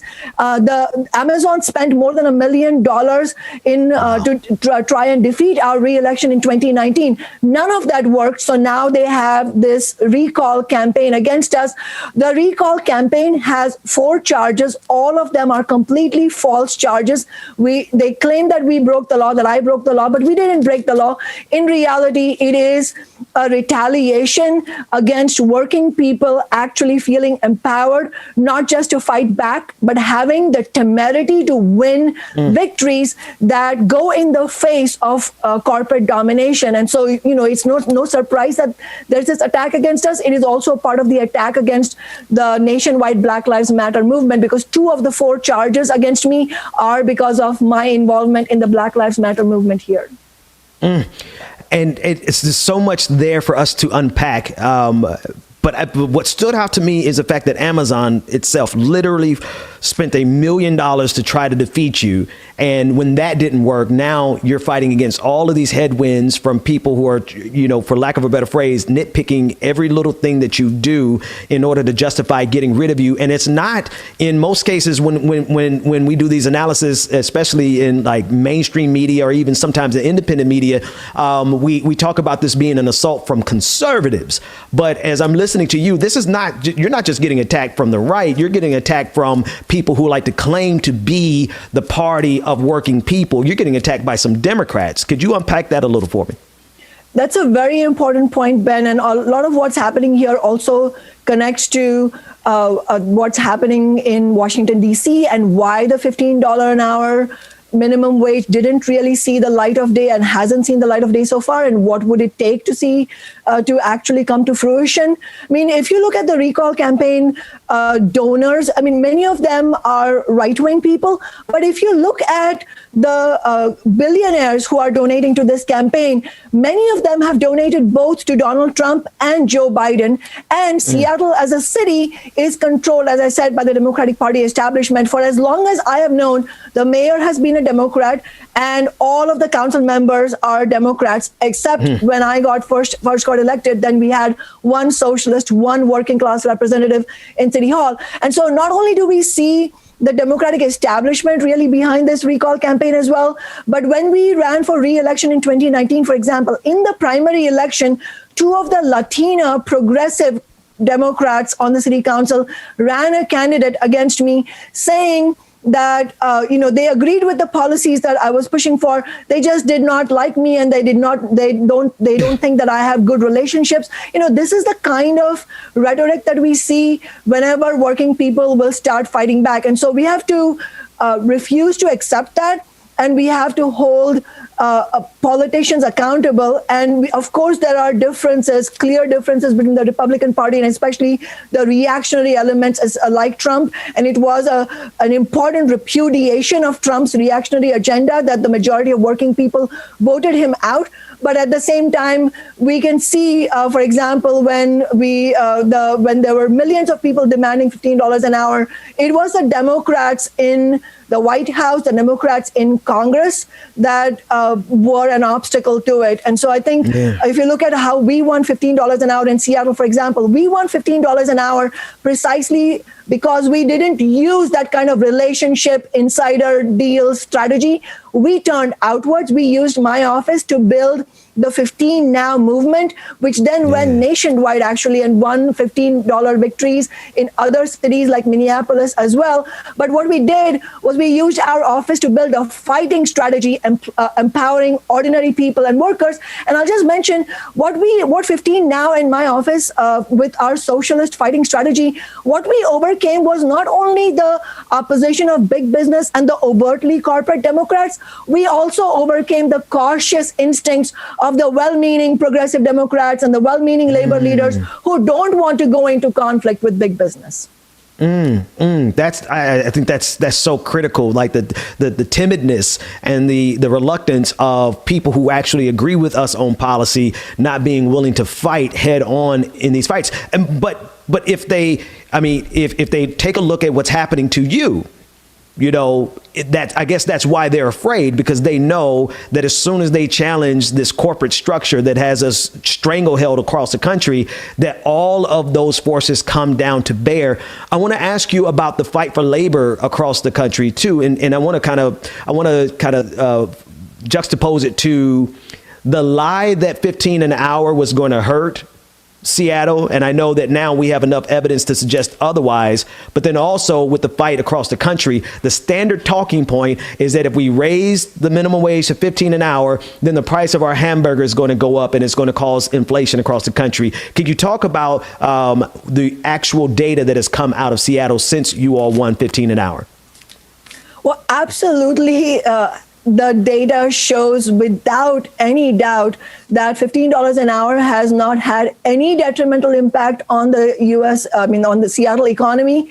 What has happened now, of course, is the COVID pandemic and the recession that is rooted in the crisis of the capitalist system itself. So it's not like $15 an hour has caused any damage. And to go to your earlier discussion, taxes on the rich has never destroyed the economy. What is destroying people's lives, the lives of the majority under capitalism, is capitalism itself, because capitalism as a system, is not geared. I mean, it's not meant. The goal of capitalism is not to improve living standards for everybody, to employ the technology and the creativity to make sure everybody has what they need. The goal of capitalism is to maximize profits for the wealthy by exploiting workers. And that means they also use racism and sexism, those kinds of specific oppressions, also to make sure that they keep the working class in a state of repression as a whole. And so $15 an hour and the Amazon tax, they represent reforms under capitalism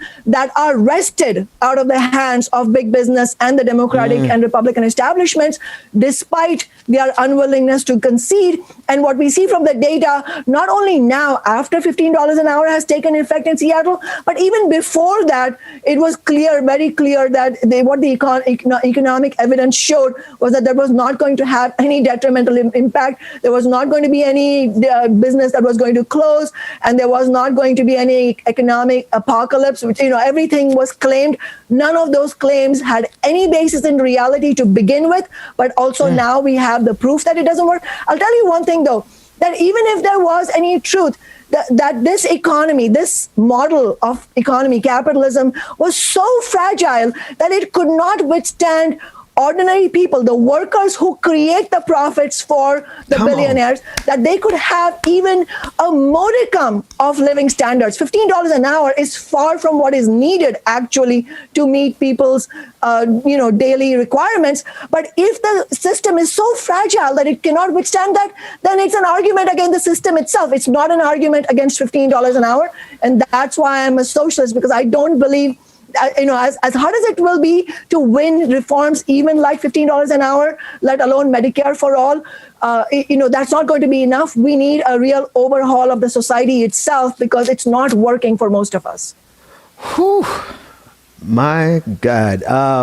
Wow. Thank you so much for everything that you're saying. I have more questions, but I'm just absorbing everything that you're saying, and the passion with which you speak and the conviction with which you speak is so refreshing to hear, especially from somebody who's been in power and because of what you fight for, you have become a target. Let's go to Bessemer, Alabama, where there's a fight for unions to unionize Amazon, and the amount of corporate power that is brought down to bear against these unionizing efforts, to me, is a joke. It's a joke in terms of our democracy, because they're allowed to do these things in the first place.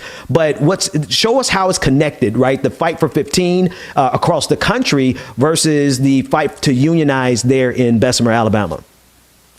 Absolutely. I mean, the union struggle in Bessemer, Alabama is absolutely crucial right now. In fact, it is important to note that if there is a victory for the union there, for the workers there, it will be nothing short of a game changer for the labor movement and for worker struggles as a whole in the United States, given this unprecedented moment of crisis that we are in. And you can see the lengths to which the Amazon Corporation, the executives, the billionaires, not just Jeff Bezos, but the new CEO and everyone else that controls that corporation, the lengths that they are going to try and defeat this union struggle, the lies that the workers are relentlessly confronted with. The workers are telling us they cannot even walk from their workstation to the bathroom without seeing a number of anti-union messages pasted on the walls. The corporation is spending $10,000 a day, or maybe upwards of that, with these anti-union consultants. So you can see that it is similar. The attacks against unionizing efforts are similar to when the labor movement was first beginning over 100 years ago, when the capitalist class employed very, very brutal measures to try and prevent the labor movement. The labor movement happened in any way.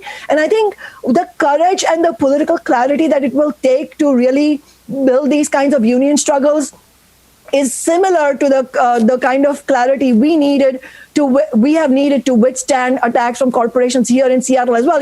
So the point is that the way in which we have refused to become part of the establishment and use our office as a way to build working class struggles, like turning outwards and not relying on the goodwill of the Democrats on the council, that is the kind of political courage that we will need on the part of labor leaders as well. In fact, a few years ago, the teachers in West Virginia, they won a historic victory precisely because they had the courage and the understanding that they should reject the deal that was made by the higher up union leaders, the state level union leaders with the Republican legislature. The rank and file union leaders there, they rejected that deal. They continued their strike action, and that's how they won the historic victory. I mean, this is Joe Manchin's state, right? So it shows you the potential that we can, of what we can win, and the potential of turning around this nation through just a historic labor movement around the country. But that is not going to happen unless we have leaders who understand that there is no way of making those gains possible without yourselves becoming targets of the corporate establishment and the ruling class, because they are not on your side. The interests of the capitalist class that these politicians represent and that the Democratic Party unfortunately represents are never going to be aligned with the interests of the working class. These are diametrically opposed to one another. And so you cannot rely, to fight for the working class, you cannot rely on the party that represents the opposite class, the ruling class, the capitalist class. And the potential for uniting Black, white, Latino, immigrant workers is tremendous, but we need that kind of fighting struggle. And absolutely, I mean, just hearing your voice on this issue just is the type of fire that's necessary to push us in that direction. I just want to ask you one last question. One of the number one things that I get pushback on is when I identify as a Black socialist, as a socialist in general, for the very reasons that you've outlined here. But then I listen to what's happening to you on the Seattle Council, City Council, and it's like, to me, that fight represents what we should be fighting in this country. And this is what I mean. There are Democrats on that council who have made themselves an enemy of the people in attacking you. And then there you are representing the left, representing working people. To me, that's the spectrum that we need to be fighting on. But instead, not only are we fighting corporate Democrats, we're fighting fascistic Republicans. We have this insanely wide range in the discourse here in this country. And for so long, it never included people like voices like yours, because we were relegated to the dregs of society. We were McCarthyism chased us away. They try to vilify anyone who identified with anything other than this pure capitalistic system. My question to you is why do you feel it's necessary to identify as a socialist for people who are still afraid to identify that way when none of us got capital? Like, why is somebody calling themselves a capitalist when they don't have any capital? Could you speak to that? I think that's very important, and it's interesting. The kind of period that we're in is so remarkably different from the period that many of our parents' generations were in, the Cold War era, where there was all this vilification of the ideas of socialism, and a lot of it was demonized. I think obviously we have a lot of work to do, as you were saying, Ben. I totally agree with you. We have a lot of work in clarifying what socialism means, and I want to do that in a second. But I think it's also important to recognize that the younger generations, millions of young people actually haven't grown up under the shadow of the Cold War. What they are, they may not understand what socialism is. Some of them may even have some ideas of hostility towards it. But predominantly what I see around us in the nation is a lot of curiosity about socialism, increased support for socialist ideas. But what's the bottom line here? The bottom line is that tens of millions of Americans are crystal clear what we have right now, that's not working for us, So we want a different kind of society. And so, in fact, the Black Lives Matter street protest, which ended up becoming the largest street protest movement ever in U.S. history, with 26 million people out on the streets in a multiracial working class solidarity against racism and police violence. I mean, that was not only an expression against oppression, it captured the overall anger that people are feeling about the way the system works. In the middle of the pandemic, you are seeing American billionaires becoming over $1 trillion richer, and not one single police officer who has murdered a black or brown person has faced justice. So that people are understanding that this lopsided system does not work for us. We need something different, and it's no coincidence that my organization, Socialist Alternative, and especially Democratic Socialists of America, we have grown in leaps and bounds because so many people are searching for answers. And what I mean by socialism, of course, is a society that is able to harness the tremendous productivity, technological achievements, natural resources, and wealth of our society to guarantee a high standard of living for all living beings, all human beings, in an environmentally sustainable way. That's what socialism means. But it's just an abstract idea unless we actually fight for it. And the starting point of it has to be taking the commanding heights of the economy, the largest corporations like Amazon, the energy corporations in Texas that cause such suffering to 4 million people, the fossil fuel companies. We need to take these companies into democratic public ownership by workers so that we can end the use of fossil fuels. We can actually usher in a real climate justice era, which we need to do because the ecological clock is ticking. But none of this is possible unless the working class, unless ordinary people, we get organized ourselves and unite against racism, against sexual violence, against the exploitation of workers. We need a real root and branch revival of the labor movement where we have genuine democracy inside the unions and we don't have business union leaders making deals with big business bosses. We need workers to fight for our own needs. Whew. Seattle Council member Kshama Sawant, thank you so much for your fight and everything that you're doing. How can people support you during this recall effort to remove you? Where should they go? Thank you so much for asking that, because the left nationally and everybody who considers themselves progressive, who wants to defeat the conservative forces, who wants to defeat the billionaire class, has a stake in this fight and has a stake in defeating this recall. So please go to kshamasolidarity.org, which is Kshama, my first name, Kshama, solidarity, all one word, .org. It doesn't matter where you live in the United States. We need your help, first of all, starting with working class donations, because obviously our campaign is not funded by billionaires. The campaign against us is funded by the billionaire class. Yes. So we depend on working class donations. We depend on working class solidarity. And we know that this is what's at stake. If we are able to defeat this recall, then it will send a tremendous surge of confidence for working people everywhere that we can defeat Amazon, we can defeat the establishment. But if we don't defeat them, if the recall wins against us, then I have no doubt that they will use that as a template to go after other socialists, other labor activists, even media people who are actually on the left. So we have to remember that we are in this together, because those attacks are not against an individual. Those attacks are against the movement and the mood of revolt that is developing in this nation. Seattle Council member Kshama Sawant, thank you so much for joining us today. Thank you so much for having me. The pleasure is ours. Wow. Everybody in the chat room, whatever chat rooms you're, matter of fact, I not only want you to applaud in the chat room, I actually want you to just, Rebecca, James, y'all need to give that sister a hand, because my God, from Zion, that was powerful. The passion. Yes, absolutely.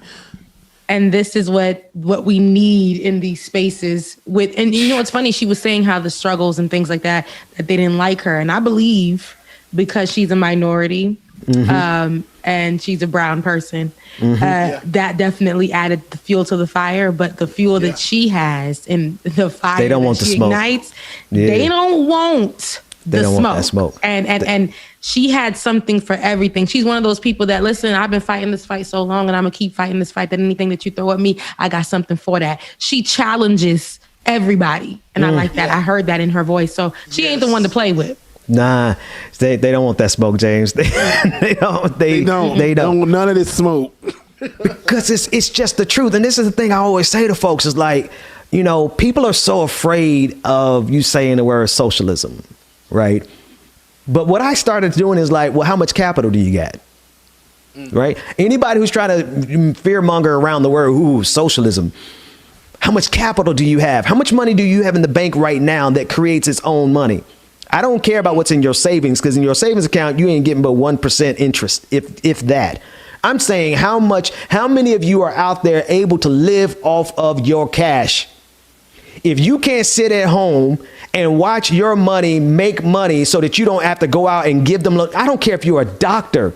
I don't care. There was an episode of The Cosby Show that I think illustrated this the best, because a lot of people are like, oh, the Cosbys, they weren't realistic in terms of black families back then. No, they weren't. But there was a line in there that spoke the truth.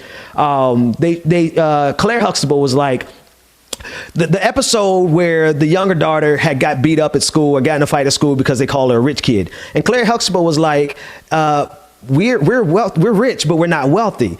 And she said, because we actually have to work for our money. Wealthy people don't have to work for their money. Their money makes money. So the real question is all people running around here, they're rich doctors, they're rich lawyers. If they stop working, they out of money. So for me, the question is if you got a problem with people identifying as a socialist, how much money are you making off of your money? Can you live off of it? Can you lay in your bed every single day and not have to get up, and then you still make more money than everybody else? Then you're not a capitalist, you big dummies. You're not a capitalist. You are labor. You are being taken advantage of by this system. So, that's all. I mean, we can go. She said it best. David, make sure you clip that one first and foremost so we could get that one out immediately, because she was speaking to my heart, man. She's speaking to everybody's heart. She spoke to my Shanana once again. This whole episode was speaking right up, something shot up in my spirit. But everything's better when you're back, Rebecca. This week was good, but it's like, thank you. See, there goes the compliment that was missed. There it is right there. Because let me tell you before we get out of here. This man, so I even Bubba, you too.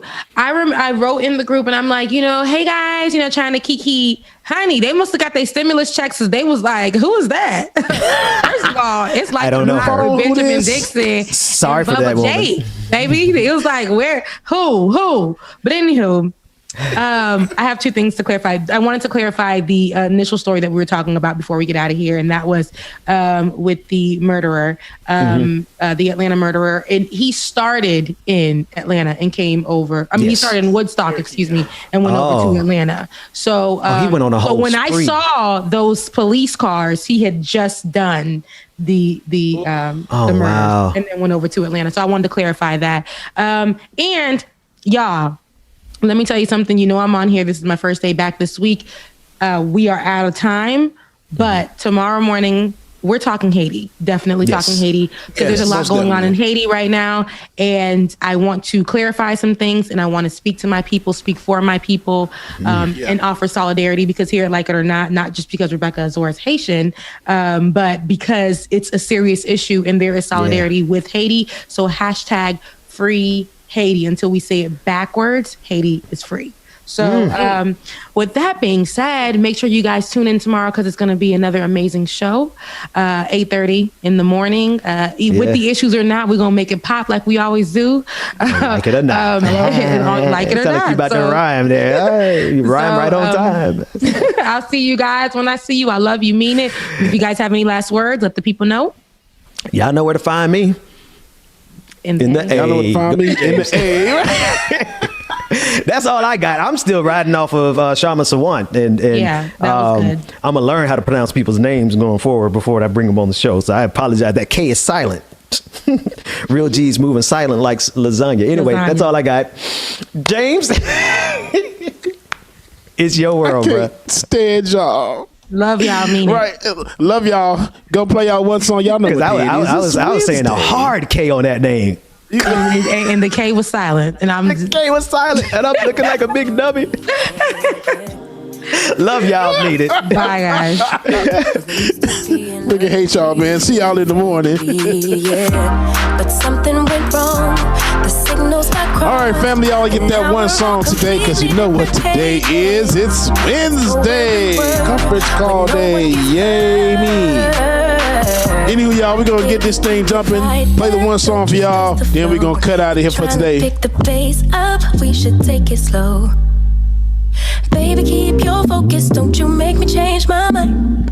If you love me, baby, don't you switch up the vibe. Baby, don't you, baby, don't you, baby, don't you switch up the vibe.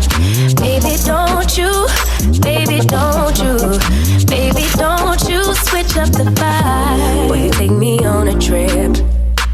Always up and down and back and forth in merry-go. And make sure y'all that y'all join the Patreon, patreon.com/the BPD show. Patreon.com/the BPD show, y'all. Something went wrong, the signals got crossed, and now we're going different directions. Let's go where we were, when no one gets hurt. Baby, keep it right there, don't you stress the flow. You're trying to pick the pace up, we should take it slow. Love you too, mama. Baby, keep your shout out Pixie Moon, we appreciate you. If you love me, baby, don't you switch up the vibe. Baby, don't you, baby, don't you, baby, don't you switch Magdalene up the vibe. Moon, I appreciate that. Baby, don't you, cause I baby, don't dread you, getting on this baby, phone. Don't you switch up the vibe. If you love me just like you do. Miss Williams, you better be going to brunch and you better be bringing me some over here. If you Anyway, y'all, that is going to do it for your boy James Bubba Williams, better known as DJ Exclusive, y'all. Gotta run, gotta get ready for these calls. Get on my nerves. Anyway, y'all, we hope you enjoyed the show today. Shout out to all our guests that we had on. And definitely, y'all, we will see y'all first thing in the morning. It's like it or not. Your boy DJ Exclusive is out. Peace. Love you to be there.